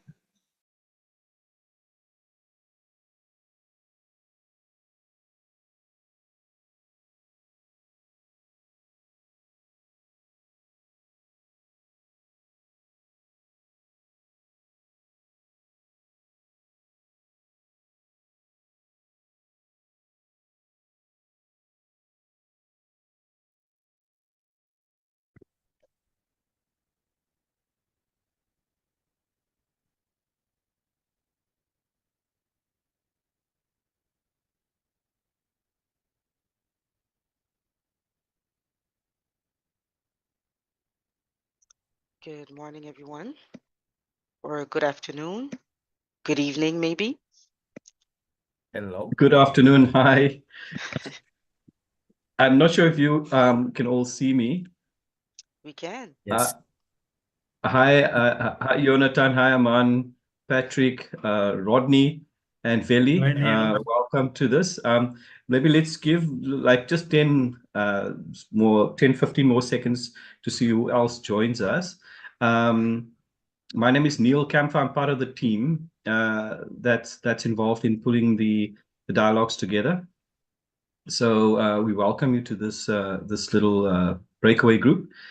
We have about 25 minutes or so to share some of these questions that we have as guiding questions that we just want to get some feedback from participants in a more intimate setting. So thank you for taking the time out. Maybe one of the things that we could do is maybe just for those who don't know each other, maybe just give a quick hi introduction, where you're calling from, and what is it that you do. Maybe Veli, we can start with you. If you're in a city or a town or a country somewhere, maybe just share those the quick introduction with us, and then we can go around before we start the conversation. Oh, hi. I hope everybody can hear me. My name is Veli, and I'm from South Africa, but currently in Toronto. Okay. Yeah, so this is one of those moments where I'm like, yay, I'm in a call. And for the first time, I'm with people that are like-minded. I'm a co-founder and managing director of a non-profit called United Siapunda in South Africa. We teach kids coding and robotics between the ages of 5 and 17, and we also train teachers how to deploy the content properly in their classrooms. And we also try to incorporate unemployed youths into our program by training them and making them facilitators of our program. So yeah, that's what I do. Basically, I'm learning quite a lot from this chat. It's been quite insightful. So in a nutshell, that's who I am, and that's what I've been doing for the past few years, about 2+ years. Yeah, in a nutshell, that's who I am. Excellent, excellent, Willie, and good to have in the call. So you're missing home yet? I'm sorry, one moment. Willie, you're missing home yet?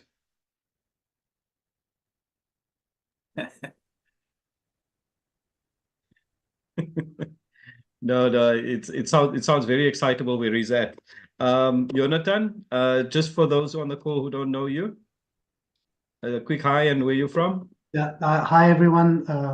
I'm calling from Canada, from Toronto, near Toronto. Just to have and I work for NAPSI, and my responsibility is around systems change, evaluation, quality improvement in that area, and I'm very much involved in this conversation. So I'll leave it there. Thank you. No, thanks, Jonathan. Jonathan is very he's very shy about his contributions. He's actually been very involved in the background, shaping this topic. So, Jonathan, welcome. You all know Aman. Aman, you want to say hi to everybody quickly again? Hi, everyone. I'm looking forward to listening more than talking in this session. Thank you. Okay, no. Andrea, welcome, Andrea. Just can you give us a shout out? Hi, thank you for the welcome. Good morning. Where are you calling from, Andrea? I'm calling from Brampton.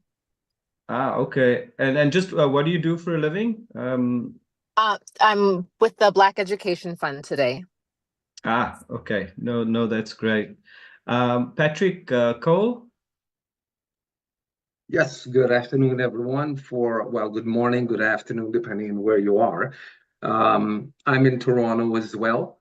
I am involved in community work, but from a slightly different angle. I am all about the logistics of how we do what we say we want to do, and to facilitate the kinds of conversations in a forum platform that allows us to actually gain what I think Aman mentioned earlier on, which is a shared understanding of what the issue is, and really to address the issues, the impediments that keep us here in Canada from not progressing at the pace that we really should. So that's what I'm involved in. I've had some conversations with Jonathan.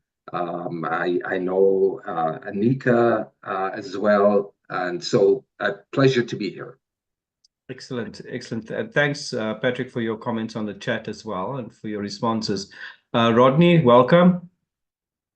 Hi, welcome all. Thank you, Neil. My name is Rodney. I'm working for the Center for the Advancement of Non-Racialism and Democracy, called CANRAD. And I'm based in South Africa, in Tabega, previously known as Port Elizabeth. And I'm the Community Engagement Officer, dealing internal with stakeholders as well as external at the University of Nelson Mandela University. Thank you. Thanks, Rodney. Anik, can you say hello to us?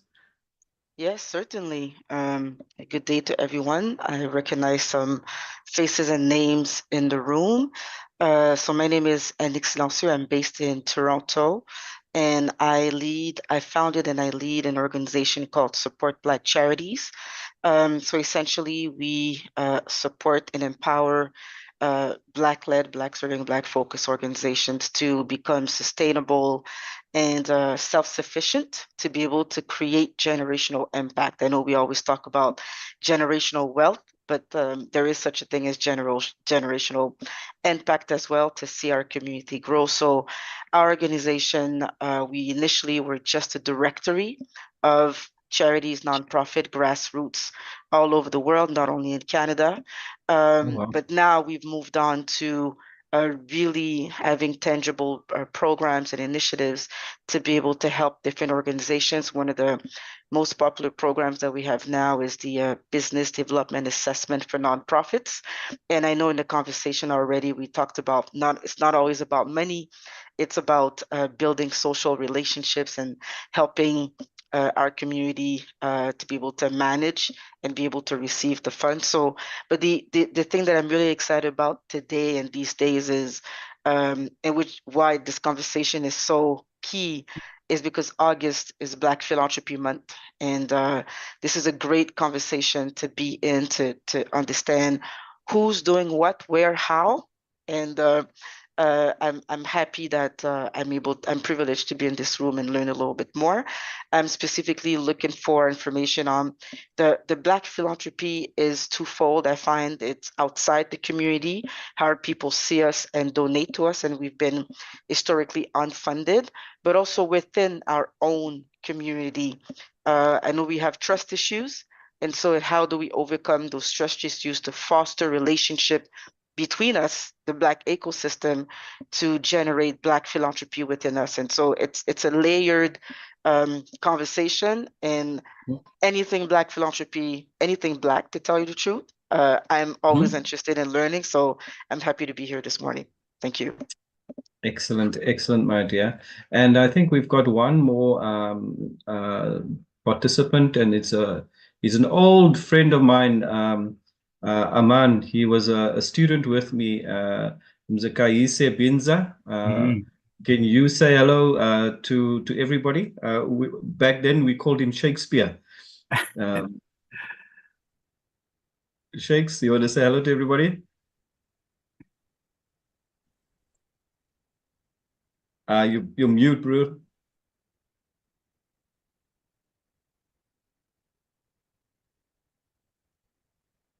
Shakespeare, your microphone is off.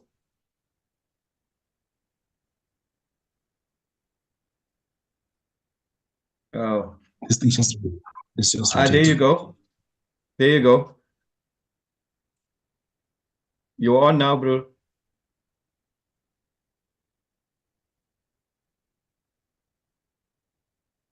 Okay.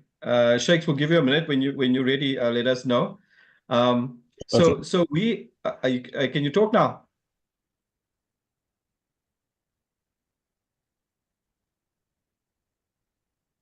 It seems to be coming and going there.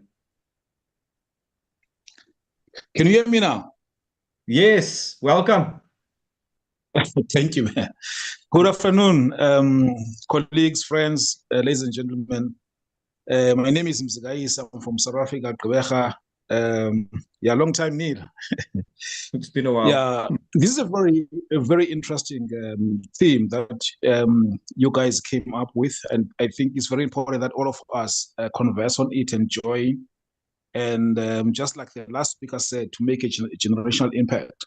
My interest is not only on the transactional. My interest is to first and foremost, perhaps arm myself with more skills on how to write winning proposals for charitable organizations, and then also how, therefore, one makes an impact from a governance point of view to ensure that whatever transactions you bring, they are for the cause that they were requested for.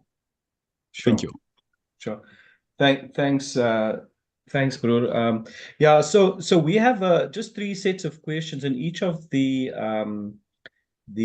groups have similar questions, and we have a couple of minutes just to maybe sort of reflect on some of the things that was shared in the plenary. And the 3 questions really is just to share with us what resonated with you or what stood out for you as part of the conversation. And what are some of the examples, signs or feelings that you can think of that reflect either transformational or transactional relationships? Just an example. Transactional relationship. Just an example. I'm hearing myself now. And then, of course, the third one is what is the one thing that in your thinking or approach to shifting current funding relationships? Can you guys all hear? There's a sort of a delay. There's sort of a delay. Yeah, the last gentleman needs to mute. Shakes, please mute. Okay, there we go. Okay, that was me. Okay, no, that's fine. Thank you. So, if we can maybe start off with any, sort of, let's just brainstorm some of these ideas, responses to what is happening here. This is just typing on its own here. Not sure what this is. So if we can maybe start with the first question, and anybody can venture, what has resonated for you in terms of the conversation this afternoon?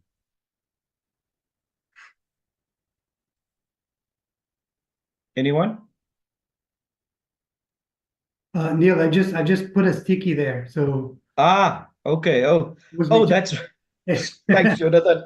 I was figuring out who's hacked my screen here. Thanks, Jonathan. Anik, you wanted to say something? Yes, so what I said a little bit before, but what resonated with me was that Black philanthropy was really about building relationships. I think in terms of donor stewardness, I think that's the word, stewarding, it's important to build a relationship with a funder if we want it to be long-term. And that's something that we forget sometimes. We think it's just give us money and give us more money and we'll do what we need, but it has to be a long-term relationship so they really understand our needs, but it's also a two-sided conversation. So they give, we receive, but then it has to go back around of us making sure that we report the impact and the outcome of our work. And that's how we build on the relationship, but we can never think that it's a one-time thing. I think that's, I think the lady mentioned that and that resonated with me. Thank you. Okay, good. Patrick, any thoughts? Yes, several, but I'll just say one. What I found resonating with me in the conversation and listening to the leaders as they spoke is that level of awareness around transactional versus transformational engagement doesn't seem to trickle down to the grassroots. And maybe it's context in the sense that at the leadership level, there's engagement with funders and that doesn't happen at the grassroots level. So I think that there has to be some acknowledgement that the context of the grassroots level, the level of awareness, understanding is going to have appreciable impact on actually how we develop solutions. And I am 100% in agreement with Aman when he said earlier on that it's about a shared understanding of what the problem is, what the solutions are, and how we implement that. That's actually what I'm focused on. So that is the first thing that hit me. Okay. Thank you. Thanks for that, Patrick. Anybody else? Well, I'm trying to get my screen back. Hi, Neil. Yeah, Colleagues. Rodney? Yeah. I think I will agree with both speakers previously, but especially in terms of the social relationships in building those relationships. But for me, that has been going on basically to secure that particular funding. But with that being said, and that is quite central in building that personal touch, that social relation with some of the funders or with the funders. But it comes also to mind, how does it basically change? How can one improve that relations, especially if we can see the challenges economically worldwide? And all these funders' budgets has been cut. Now, does that mean that we have to minimize our objectives? Or how does we deal with the difficulty or the challenges in terms of the impact that it have in terms of delivering, and especially in terms of the type of work that we are doing? We deal definitely with disadvantaged communities, which is more affected by some of these economic situations worldwide. So for me, I would quite be interesting to see how to deal with that and how we can still achieve our original objectives over the period of time that we have built that particular relationship. And does that relationship work in relation to achieve our objectives that we have request funding initially? Thank you. Sure. Thanks, Rodney. Any other thoughts on that first question? What stands out for you, Veli?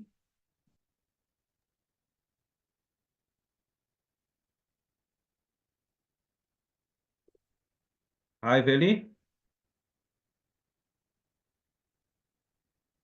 Hello? I was saying, I think what stood out for me during this whole webinar was the relationship building and letting your target beneficiary be part of the solution, not that you come through and lead it. However, given the fact that we operate from a space of the under-resourced communities and schools, and dealing in a notion that is still a novelty, there's quite an amount of awareness that we have to do. So most of our time is spent on that, and most people don't understand why we do what we do. So it's me trying to balance, how do we do awareness and still be able to be impactful and sustain that impact? So that's why I'm really interested in this funding that is transformational instead of transactional, because normally most of the time I don't tick all the boxes for transactional funding. So that's why I'm sitting here. I'm like, this is very informative and insightful, but I want to see, rather get insight as to how do I make it, balance the awareness and be impactful, but still be able to have that impact that's generational, as it's so now put, but sustainable. Sure. No, that's so important. And Andrea, is there any thoughts that you have on that question of what really resonated with you? Unfortunately, I missed most of the conversation, so I don't have anything to add. Just here to listen. Sure, no problem, my dear. So in the conversation, there were quite references to some practical on the ground things that are happening. So in your experience or your work that you're doing, sort of what are the signs and/or examples that you can think of that reflect either this transformational approach or what typifies the sort of transactional relationships? Is there an example of where you've been part of a transactional, what started off as a transactional experience, with a donor or with a community, and over time that it's morphed into something that speaks more to what is a transformational outcome. And maybe the question embedded in there is what do we mean when we say transformational? We generally know what transactional is. Maybe what are the signs or the things that we think needs to be embedded in what we consider as transformational relationships in the funding continuum. Anybody can go, share their thoughts on that one. Yeah, I can quickly share one. Sure. This is a while back, like long time ago. So there was a situation where we were working on a project focused on young people, and the funder was actually working with us and the community and the youth group to kind of for us, for the funder to actually come as part of the working group to understand what we're trying to do and for them to also learn with us along the way. So there was no specific set of outcomes that are expected from the funder, but those outcomes actually came out of the conversation that we had in developing the project. So, but that was very, very rare. And I think I'm not sure if that was the funder in general, but maybe it's a particular program staff who was actually doing, or maybe a department. I haven't seen similar situations before, or after that I could speak to, but that particular experience really stayed with me. So it was more. So I think that really resonates with what Emmanuel was saying earlier. Around developing a shared understanding means that you also collectively, as stakeholders, you sort of propose solutions and test them out as you implement with communities, and there's a collective learning, in that process. So that was one that I could mention. Sure. Anyone else?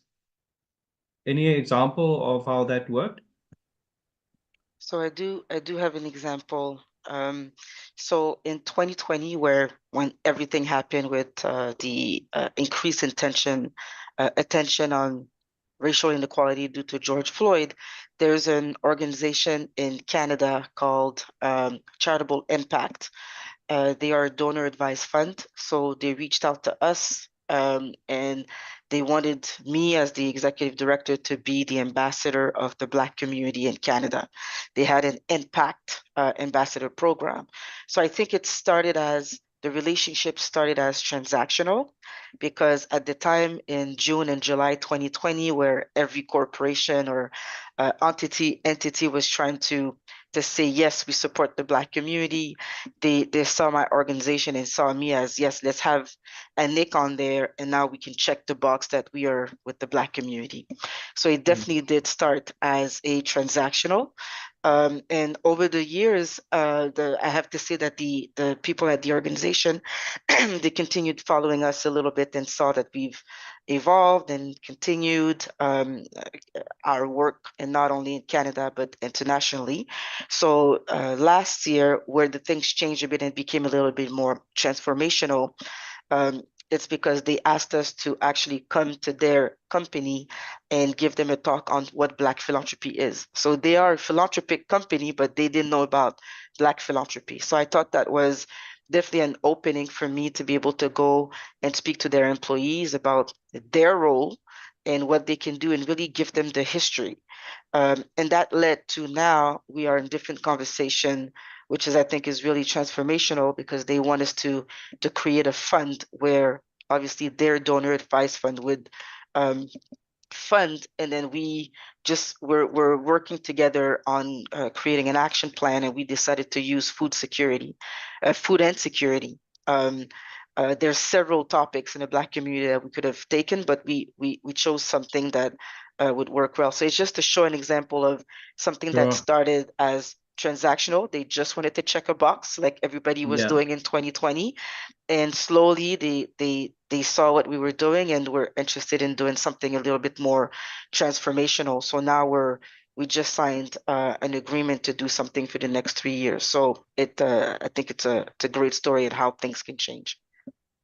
Absolutely. That's please, Anik, drop us a web link or something like this to reference some of what you've just spoken to as an example. I will very quickly in sort of a 1-minute synopsis.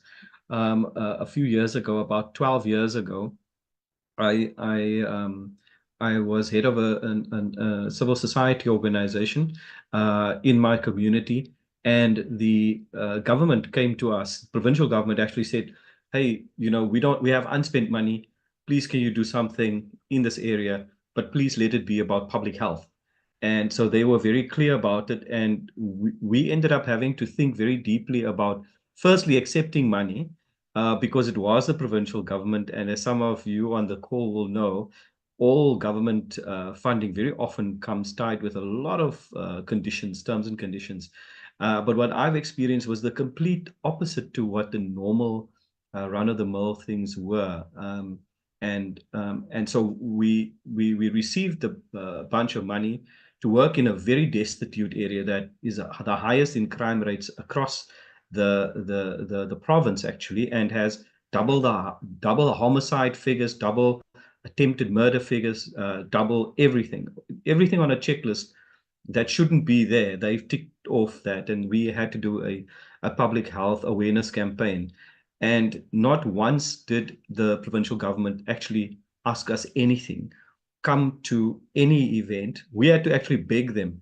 And the common, when we asked them, why don't you come to see what the work is that we're doing? And Bernie was part of that effort in community lens. The answer I always got is like, we can see in the newspaper, we can see the people are excited, we can see the people are working. We don't have to come check you to know that you are doing good work. So we will step away because we've got other problems. And that little initiative and the trust, and I think that this is what Bernie was saying, is that the trust that was engendered as a result of that example triggered many other transformative outcomes, because what we did with the money was to invest not only in the public health issue that was being the sort of reason for us being there, but also the associated spend in the value chain within the community.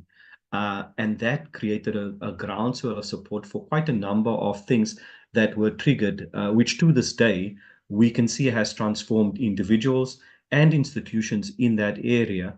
And maybe the challenges, the socioeconomic challenges are still the same, and maybe even worse so. But when it comes to the affected individuals and organizations, they have become much more resilient as a result of that initial contact, because up until that point, everybody would just put band-aids on the solutions rather than a transformative mindset. And it wasn't our plan to do a transformative or transformational outcomes. We just saw so much more value that could be extracted really from the bottom of the pyramid, as they call it, as an example of what can be done if community is placed at the front end of their own efforts to clean up around themselves, to educate and to engage other people. So that is just in a nutshell an example of how that transpired. And what it's done is that example was written up by the Gordon's Institute of Business Science in a book on social entrepreneurship, where that article 10-page profile was then used as an example in international MBA electives around social entrepreneurships, to look at the lens through which you see communities needs to be transformational and look at the bigger picture. And that was just an example. So I'll include that in our conversation, but feel free to mention if there's anything else that you guys want to maybe reference that is useful for us to note. You can also send us an email in your registration just to say, just additional comments to that. Anybody else that has something to say about examples of transformational or transactional that became transformational, or the things that went wrong in that, and what do you ascribe that to? Anyone? I don't have an example of what you asked about, but I do have a comment. And in order for there to be transformation within the target community, there really has to be also a mindset. You know, human nature is such that if we follow Maslow's hierarchy of needs, we're going to be somewhat selfish on the basic things that we need in order to live. You know, and so if we're focused on that and that alone, then that's where I think we're going to run an issue. So we need to have that complementary social development in addition to economic one. Sure. Sure, I'm just making some notes here. Social, in addition to economic needs. Agreed. Thanks, Patrick. We have about 9 minutes. I'm being mindful of time here. The last question, if you guys are comfortable with it, is you know, what is the one thing you could change in your thinking or approach to shift, you know, sort of practical things that we can do. Patrick, you just mentioned the need to shift or place the mindset at the front of that, you know, sort of what are the things that we individuals as practitioners can do? Maybe if we just do a round.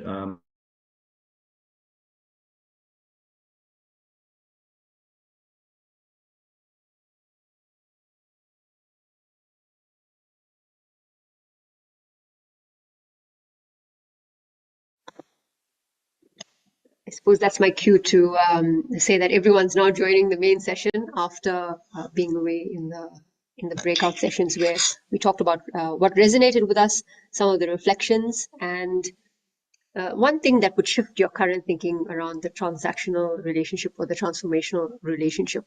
I'm sure that my fellow facilitators had interesting things to understand, to absorb, and to hear. And I'd like to start with Neil. I know who was one of our Neil, am I correct? You were one of our facilitators before I go off on a complete tangent. Yes, I was. And I was the one that told Mpo, please take this timer off. That was a timiest thing to do. No, the timer it was did, pretty cool. Yeah, it was a well, pretty cool one. It was, but it messed up my notes. But I think just I think overall the participants and generally agreed with some of the key points that was made. I think the importance is that in the takeaways, you need to make sure that organizations and communities are at the front of a lot of these interventions, and that you have to see it through their lens, and the importance of connecting this to a relationship of equality. That you can't have a situation where the funder is dominating the demand for performance, whilst as a recipient you don't step up to the plate. So it is both a co-equal responsibility in terms of where we are. In terms of you know, some of the examples that was made, Anik made a very interesting example in the follow-up to the killing of George Floyd.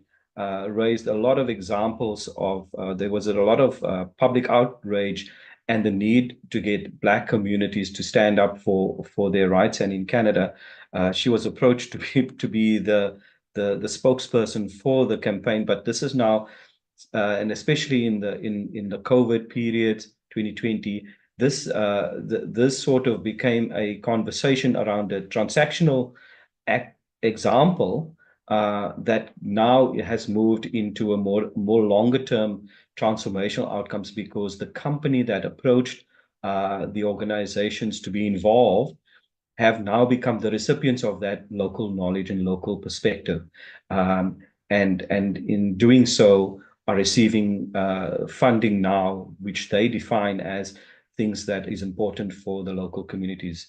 So if in this case, food and security being the outcome of that. So there are plenty of examples that we can reference, and unfortunately we ran out of time to do question 3, justice because I had the timer wrong on my side. Kicked me out, kicked all of us out. So sorry about that to Group 4. Neil, thank you for the feedback. I think it's interesting to hear how you also approached your session. And I'll come to my reflections last as one of the facilitators, but I appreciate you saying that. It's resonating with a lot of the feedback that I had in my session, which I'd love to hear if Norman had the same kind of conversation in his session. Norman?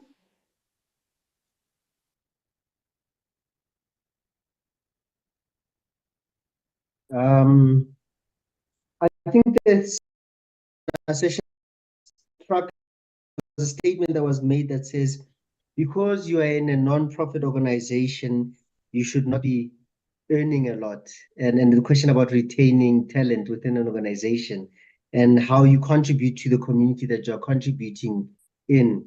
And so it's the conversation about power imbalance, the historical power imbalance, and how funders, and this is probably a point that I raise about the history of how funders may have experienced abuse of funding and power and those things in those spaces, that they've become a bit more rigid in how they fund organizations. That's the transformational conversation is very difficult because of the history of what the sector has done in certain communities.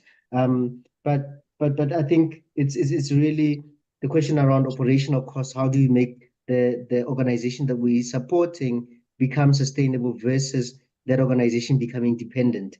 And so the journey towards being transformational has a lot of issues that have to be addressed, and the power dynamics may not be changed because they may suit certain people, that there be those imbalances that exist in society. Bernie, please help if I've misrepresented you and the group.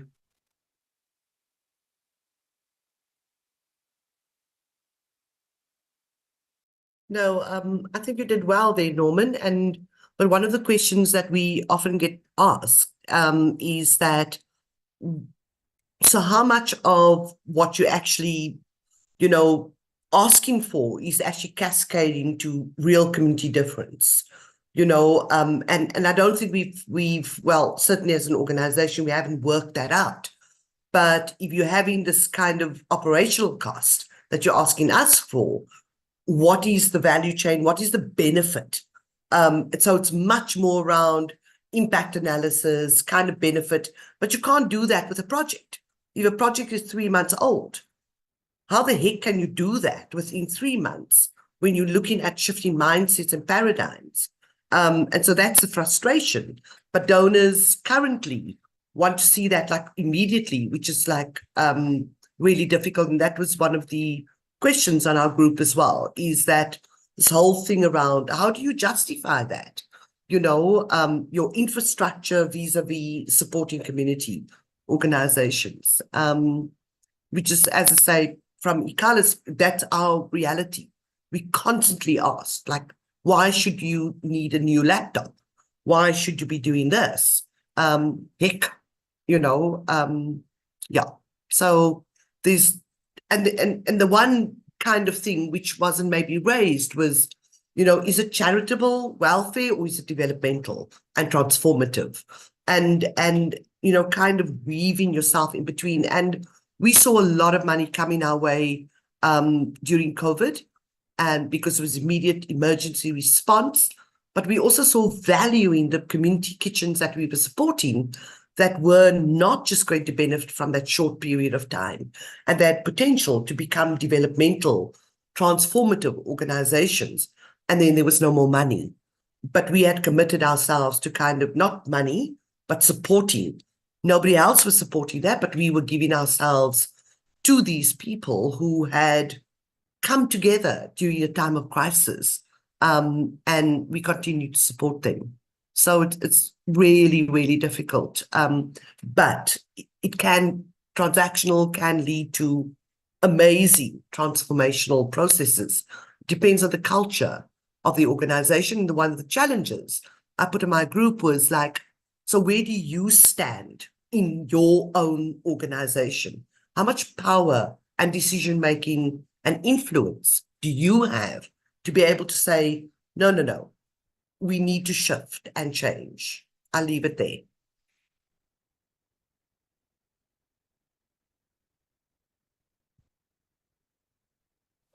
Thank you for that, Bernie. And my apologies. I was busy trying to locate the document of the notes from the session, so it took me a while to switch between.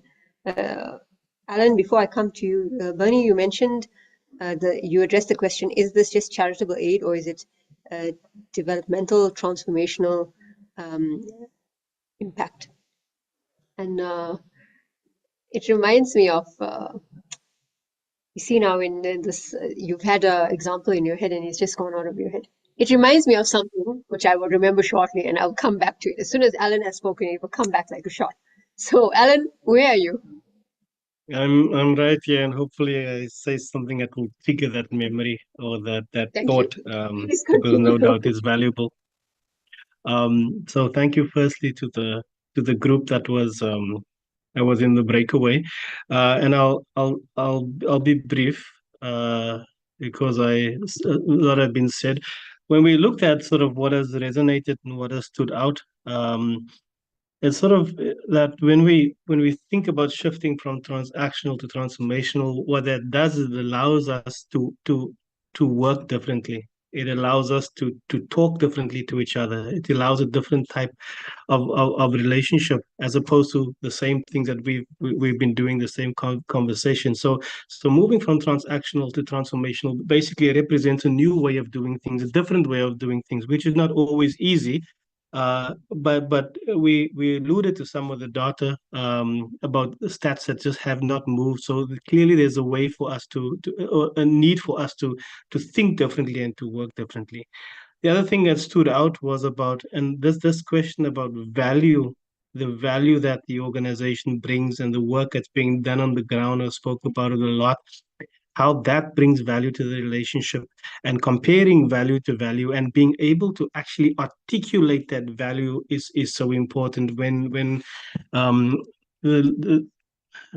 forget the name, but the response to the lady that wrote the book about poor philanthropy, forgive me, I forget the name, but it spoke to the type of relationship that we have, and it spoke about, Is it Susan how difficult. Wilkinson? Is it Susan? Thank you so much, Susan Wilkinson. Thank you so much. When Susan spoke about sort of that line on the funding form that speaks to what is the community's contribution. I mean, we could write a book on the community's contribution, but how do we articulate that to ensure that it gets the value it received? Another thing is that it's not about the dollars and the cents, but it's more about results. This is what sort of comes to mind when we think about transactional relationships. It's only about the results as opposed to what we're actually supposed to do for meaningful change. We spoke about what are the signs and examples or even emotions or feeling that either transactional or transformational relationships evokes. And one of the things about transformation, in a transformational relationship, you feel a sense of belonging, that the donor has actually taken a genuine interest in the change that needs to be made beyond just the dollar. So it's a connection that you build, it's a history that you start to sort of develop, and this contributes to more sustainable. Once you are sort of invested, not only in terms of monetary, but in terms of your feelings towards and your position that you have on a certain social challenge, the understanding of that contributes to sustainability and the need to support that.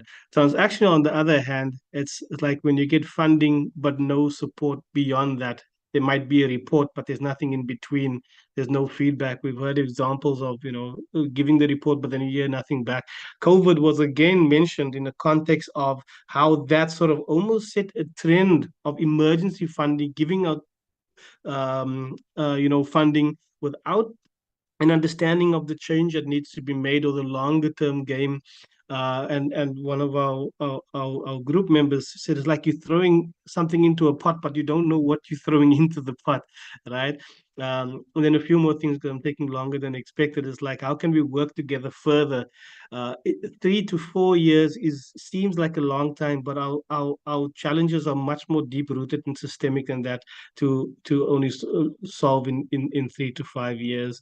And then the feeling that it evokes makes us feel as if we are dependent on others, transactional relationships. It makes us feel as if we are beggars, but there's a need to act more collaboratively. And to the last point I'd like to say about, what is the one thing that you could change as individuals or as organizations? And the first thing to say is that we have to have a good understanding of what we are able to control, what is in our locus of control. And some of the commitments or what folks said is that, to find more opportunities to collaborate, to find more organizations that understand the importance of putting our heads and our brains and our resources together to think collaboratively, and to convene conversations with funders that allow them also to understand and have a better understanding of what we're trying to achieve. But also the data is very important, not only the right type of data, but sometimes we're not even using the data. We don't have sufficient data. So data really needs to sort of be our guiding light in how we design and implement initiatives for social change and for systems change. I hope I have represented my group well. Thank you so much again for your inputs. That's very nicely rounded up and very comprehensively presented. Thank you so much, Alan, Bernie, and Norman for tagging, playing tag team and presenting insights from that session, as well as Neil in your group. I think it will talk to the session that I was facilitating, some of the feedback. So we had an open conversation around resonance, reflections, and the one thing you would change. It kind of all moved into one another. People spoke just freely about what they wanted. I think it was Karen Goldberg who provided 2 resources to take us through. It's rightscolab.org. I need my reading glasses here. rightscolab.org, video introducing the decolonizing advisory community. So if you go to rightscolab.org, you can find that particular resource. Resonance. Transactional versus transformational. Do third world countries only experience transactional? And that was a question that came out. Find a way to remain transformational. Find a way to understand what our mandate is as leaders. Prof. Becky was particular about making sure the leaders know what their role is and how to interrogate that. It's not a choice between transactional or transformational, but nature has tended towards transactional. And so the thinking there is we understand now the context of where we're coming from. Turning other people into the enemy. I think this was Louise's point. How are we contributing to being part of the problem is what we need to ask. And you can't be behind your own personal development on this developmental journey. Under reflections, the work is continuous. So you're going to have money, you're not going to have money, but the work's continuing. Are you going to be steadfast in that approach while you wait for the transactional bit? Some of the funding programs are band-aid solutions was another comment. Onerous criteria on applicants for applying for funding. And a bigger conversation happened around that, on who needs to be responsible, how do we submit, do we have these documents always on, what is the narrative? Someone spoke about narrative in one of the reflections, one of our facilitators. What is the value of the community? Alan, I think you mentioned that from the book Susan wrote. Having these conversations will lead to change now that they are happening. So it goes back to what Aman asked, why are we still having this conversation now? And so it was really great that it came to be. And what we understand is we need to have this conversation. We're still having it. Why are we still having it? Do we have enough introspection and self-introspection? And at what point do we stop being too humble for our own good is what I'm going to say. I remembered my example. Yes. And the example was, I had an opportunity to visit a macadamia nut farm in Nelspruit quite a few years ago, about 8 to 10 years ago. I was doing some consulting work with an organization there that was a not-for-profit which helped would-be farmers in the land restitution process. Family there had received, I can't remember how many acres of macadamia nut farm, but beyond that, I could see. We got to the top of the hill. I got there in a dusty old bucky. It was a really cool ride. One of the project officers was taking us along with a much older farmer consultant who came along. And we got to the family there. And there was a grandmother sitting outside on the stoop I won't forget it. And it's up on the hill, the main house. But there were tractors and there were other items that were sitting out that were rusting. The trees were in really great condition. And they started speaking to us about how difficult it was to farm that land because they just didn't have the understanding, but they were given this asset and the sustainability of that asset. And I will never forget that experience for all of my life. But it was both heartbreaking in one moment to see and exhilarating at another moment because of the opportunity that lay before them. I just wanted to share that with all of you. And I thank you all for being in the session and learning, understanding, feeding off one another, feeding your kids in the background, listening to the dogs, but still making time to be with us in this space and in this conversation. And I really appreciate that. Thank you. I know we all have families and we all have things to do, but you made time to be here. We're at 20 to 7 p.m. That's 6:40 p.m. in South Africa.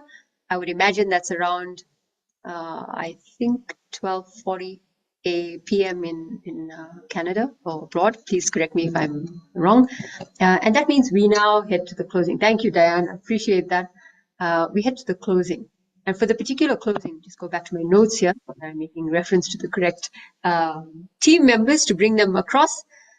We will get closing remarks and vote of thanks. And to help me do that is Prof. Becky Mgumisulu, who was part of my session. Thank you again for joining me.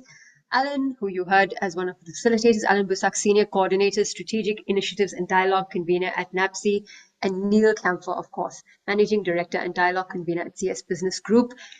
Please help us to reflect and close the session and say thank you to everyone.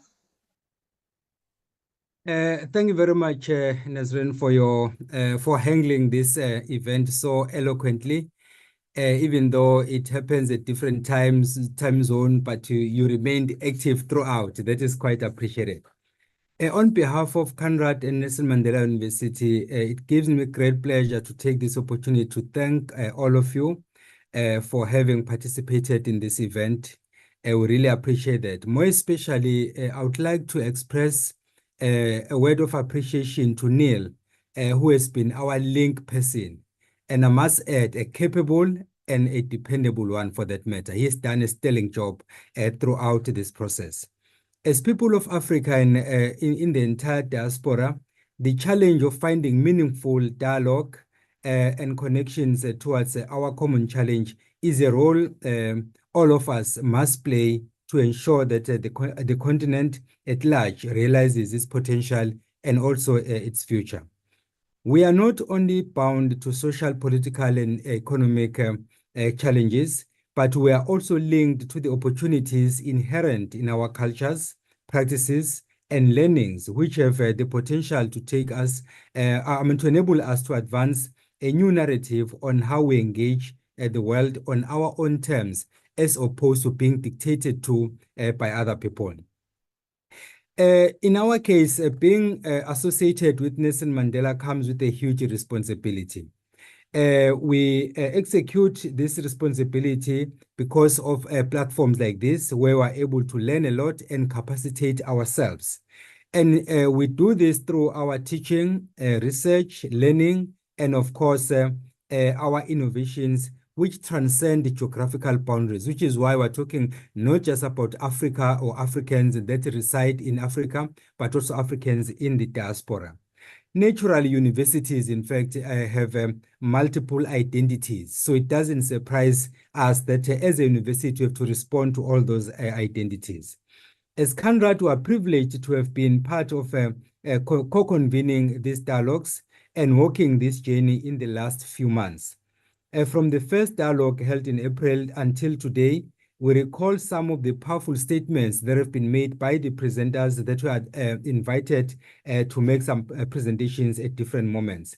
They've been talking about a wide range of things, including, of course, the idea of supporting Afrocentric perspectives in advancing systems transformation work.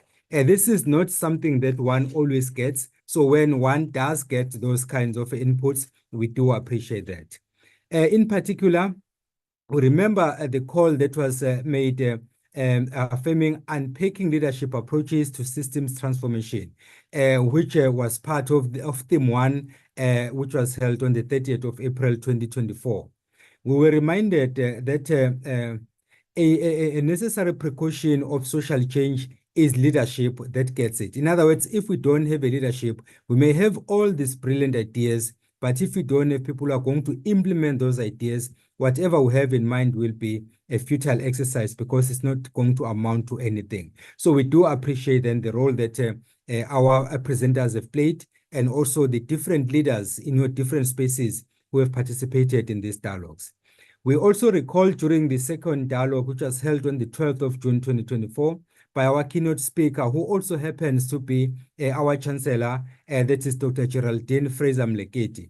We learned a lot from that discussion, whereby she was reminding us that we have to look back and draw lessons from the past, so that when we pass the baton to the youngsters or the next generation, we will do that with confidence, and they're going to take it and run with it. That was something profound. During the same dialogue, we also basked in the energy of ideas that reminded us that we have a role to play, more especially in capacitating our youngsters, so that at least they become the agents of change, as opposed to just watching and then standing on the fence. Somebody once told me in Kenya that you cannot learn how to swim by watching, but you have to jump into the pool, make mistakes, be corrected, and then will become a good swimmer at a later stage.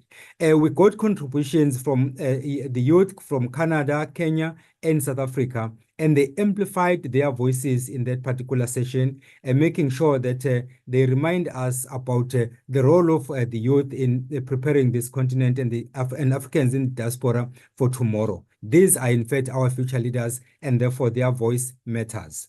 Today, we heard about the tough and necessary conversations about evaluating our relationships as practitioners and enablers of funders and non-profit organizations. We also learned about how we can move from transactional approach to a more inclusive and transformative relationships that feed into the important work that we all do. We have also agreed that these two concepts can in fact coexist, provided that we know how to apply them. I would personally like to thank NAPS from Canada and Ontario Trillium Foundation in partnership for agreeing to be in partnership with us in ensuring that we make this work such a success. Most importantly, we also like to thank CS Business Innovation for their commitment and willingness to experiment in this online conversation, which has proven to be a great conversation, not for now, but also for the future. I'm acutely aware that it is not easy to accommodate people's different diaries. Some are saying morning, evening, midnight, whatever the case is, due to the competing demands as well that we are expected to perform. But then, be that as it may, you have been able to make time for these dialogues, and we appreciate that. Don't take that lightly. Doing so digitally was also a challenge on its own. Sometimes we'll have some technological glitches, but then we are able to pass that stage and then still continue. We really appreciate that. We then look forward to this dialogue being more than just the start of a conversation, but to contributing to a new narrative on how the learnings and knowledge gathered through these very important online dialogues can be harnessed, shared, and expanded for posterity. Because we're not just doing these things for now, but we're also focusing our eyes in the future. With these few words, colleagues, on behalf of Conrad and Nelson Mandela University, we thank all participants, those who participated in the past, and then all of you today for the job well done. And we really appreciate this, and we hope that going forward, we'll collaborate even more. Thank you very much. Prof. Bheki, indeed, you've wrapped it up so thoroughly, so well, summarized all the dialogues that we've had, and noted every component that would have brought these sessions together, from people's attendance, the different time zones, the capability to have these dialogues, the thought process behind it, and the teams. And I really thank you for being so thorough in that regard. You've covered it excellently. Couldn't have said it better. Thank you very much, Prof. Bheki. I'll call on Alan and Neil, partners in crime, to wrap up their thoughts on this dialogue, what has been a successful series in the dialogue. Alan, Neil. Thank you, Nazreen. Prof, you've left me with very little to say, which I'm very thankful for. You've covered many of the things, and perhaps an appropriate place to start is to thank you and your team and your leadership in this journey that we've traveled since I guess from the middle of last year when it started. So I'm thinking about Rodney and Sonwabu as well, and the other colleagues and the team at CANRAD and the Nelson Mandela University. Thank you so much for your partnership. And I think you said that I think the dialogues are a nice thing to have. You know, it's good to get together and to discuss. It's important, but the dialogue on its own is not what's important for us. It's and thinking about the sort of origins of when we started conceptualizing this together. It's like, you know, as NAPSI, we understand and we recognize that the challenges that face Black communities are way too complex to do on our own, and we of course do not have all the answers. Our belief is that there is an abundance of knowledge and wisdom and practice on the continent that we can learn from and others can learn from. And we're looking at the sort of frameworks around systems change, systems transformation, that is all very eloquently documented in books and articles, etc., etc. One can't help but feel that it could benefit from a different perspective as well. And that is the AFRO-centric perspective. When we spoke about these things like philanthropy, we said that, you know, philanthropy was not there before the traditions of giving and helping others that come from an AFRO-centric context within our principles and value systems. So it was from a sense of curiosity. It was from a sense of humility, knowing that we would benefit, no doubt, from hearing from different perspectives around different thematic areas. So we're excited about these dialogues, but what we are more excited about is what comes from this. The work will start now in terms of harvesting, in terms of collecting all of the wonderful pieces that have been shared, the perspectives, the experiences, the practices from the various speakers in the different themes, and how we shape that into something that can help us move forward ahead. And that brings me to the Ontario Trillium Foundation. Liz, who was part of our first dialogue, it's summer vacation now, so many folks are away. She has many months ago stated that she will not be here. Tabish has also, who is the director for partnerships, has also said that she's unfortunately not able to attend, but has expressed a gratitude for the partnerships and what they've already been able to draw from the previous dialogues. I do also recognize that Diane there is in the room. Thank you so much for being in attendance, and thank you for the partnership. And we can't help but think about this discussion about transactional and transformational relationships, the willingness of Ontario Trillium Foundation to understand that we sometimes just need something that can lay the foundations or seeds for bigger initiatives.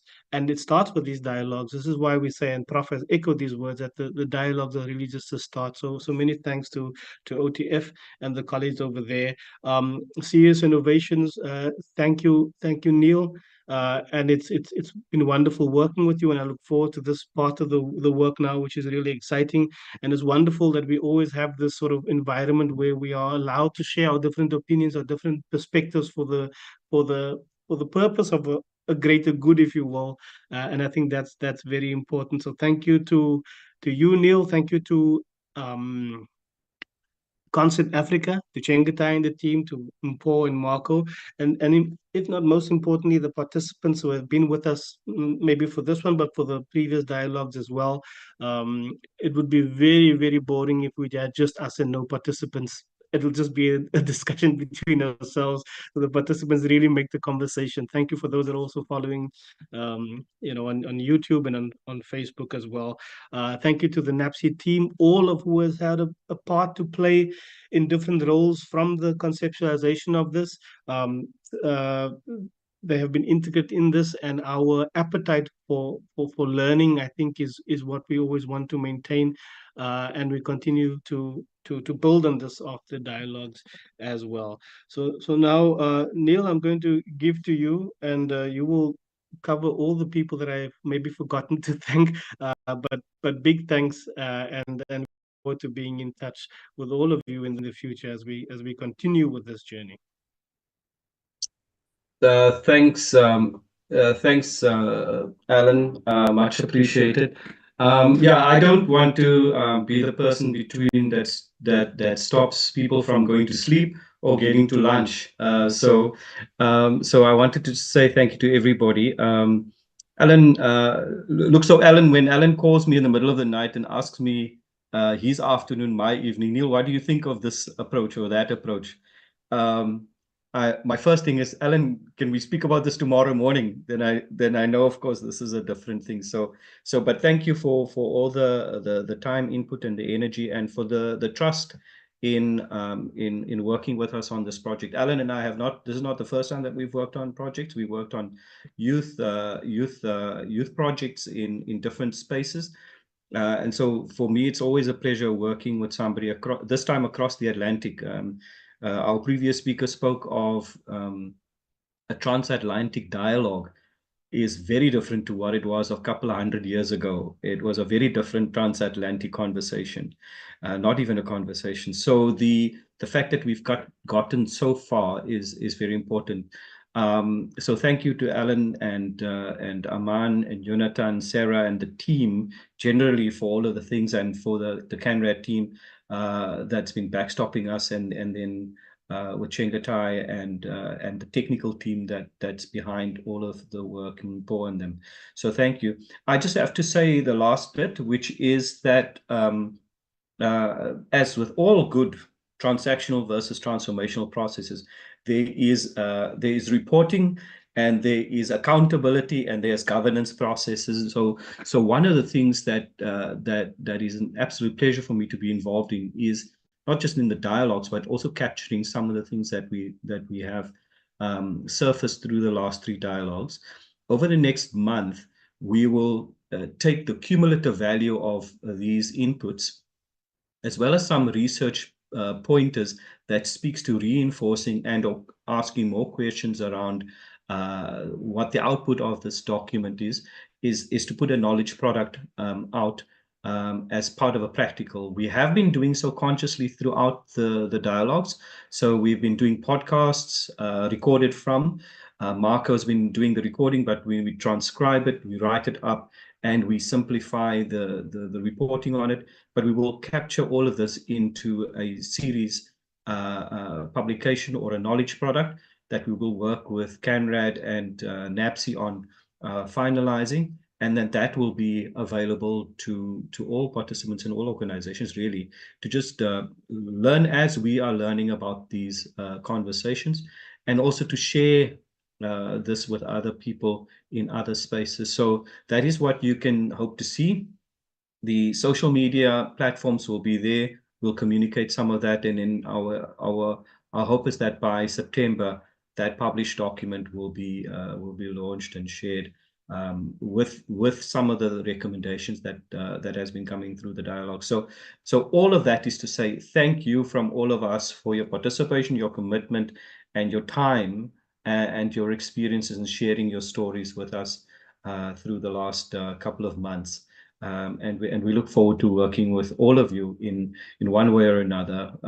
Transatlantic cooperation, collaboration is foremost in many of our thoughts, because this has to move from digital to real, and from transactional to transformational. And that's how I'd like to leave you with those thoughts. And feel free to reach out to us and send us notes or recommendations and thoughts on the various channels. We'll pick it up and we'll incorporate those. Thanks for all of the source links and for the ideas that has been coming through emails, etc. It's all being tracked, and we are pulling all of those together so that we can fairly represent all of your collective input into all of this. And last but not least, thank you to Nazreen. We asked Nazreen since the first dialogue to be the facilitator, and to stay the facilitator through this instead of us chopping and changing.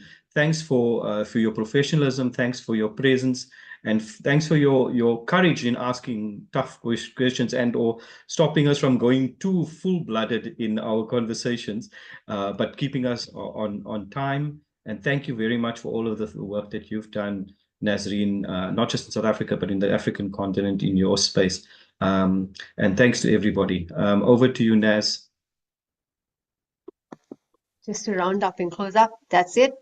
We're done. It Thank almost you. feels like a slam dunk, which is awesome. Mic drop, slam dunk moment, all of the above, whatever TikToking vibes you want to go with. But appreciate everyone on the call. Neil, Alan, Aman, Chengetai, Mpo, Marco, and the background team, and everyone who had the confidence to allow me to carry the conversations. It is very much appreciated. I usually work in tech, but this gave me a chance to talk about passion topics that are close to my heart and to be able to explore them. So thank you so much. Go on to your days or your evenings. Be safe. Lots of love. And we will see you at the next series.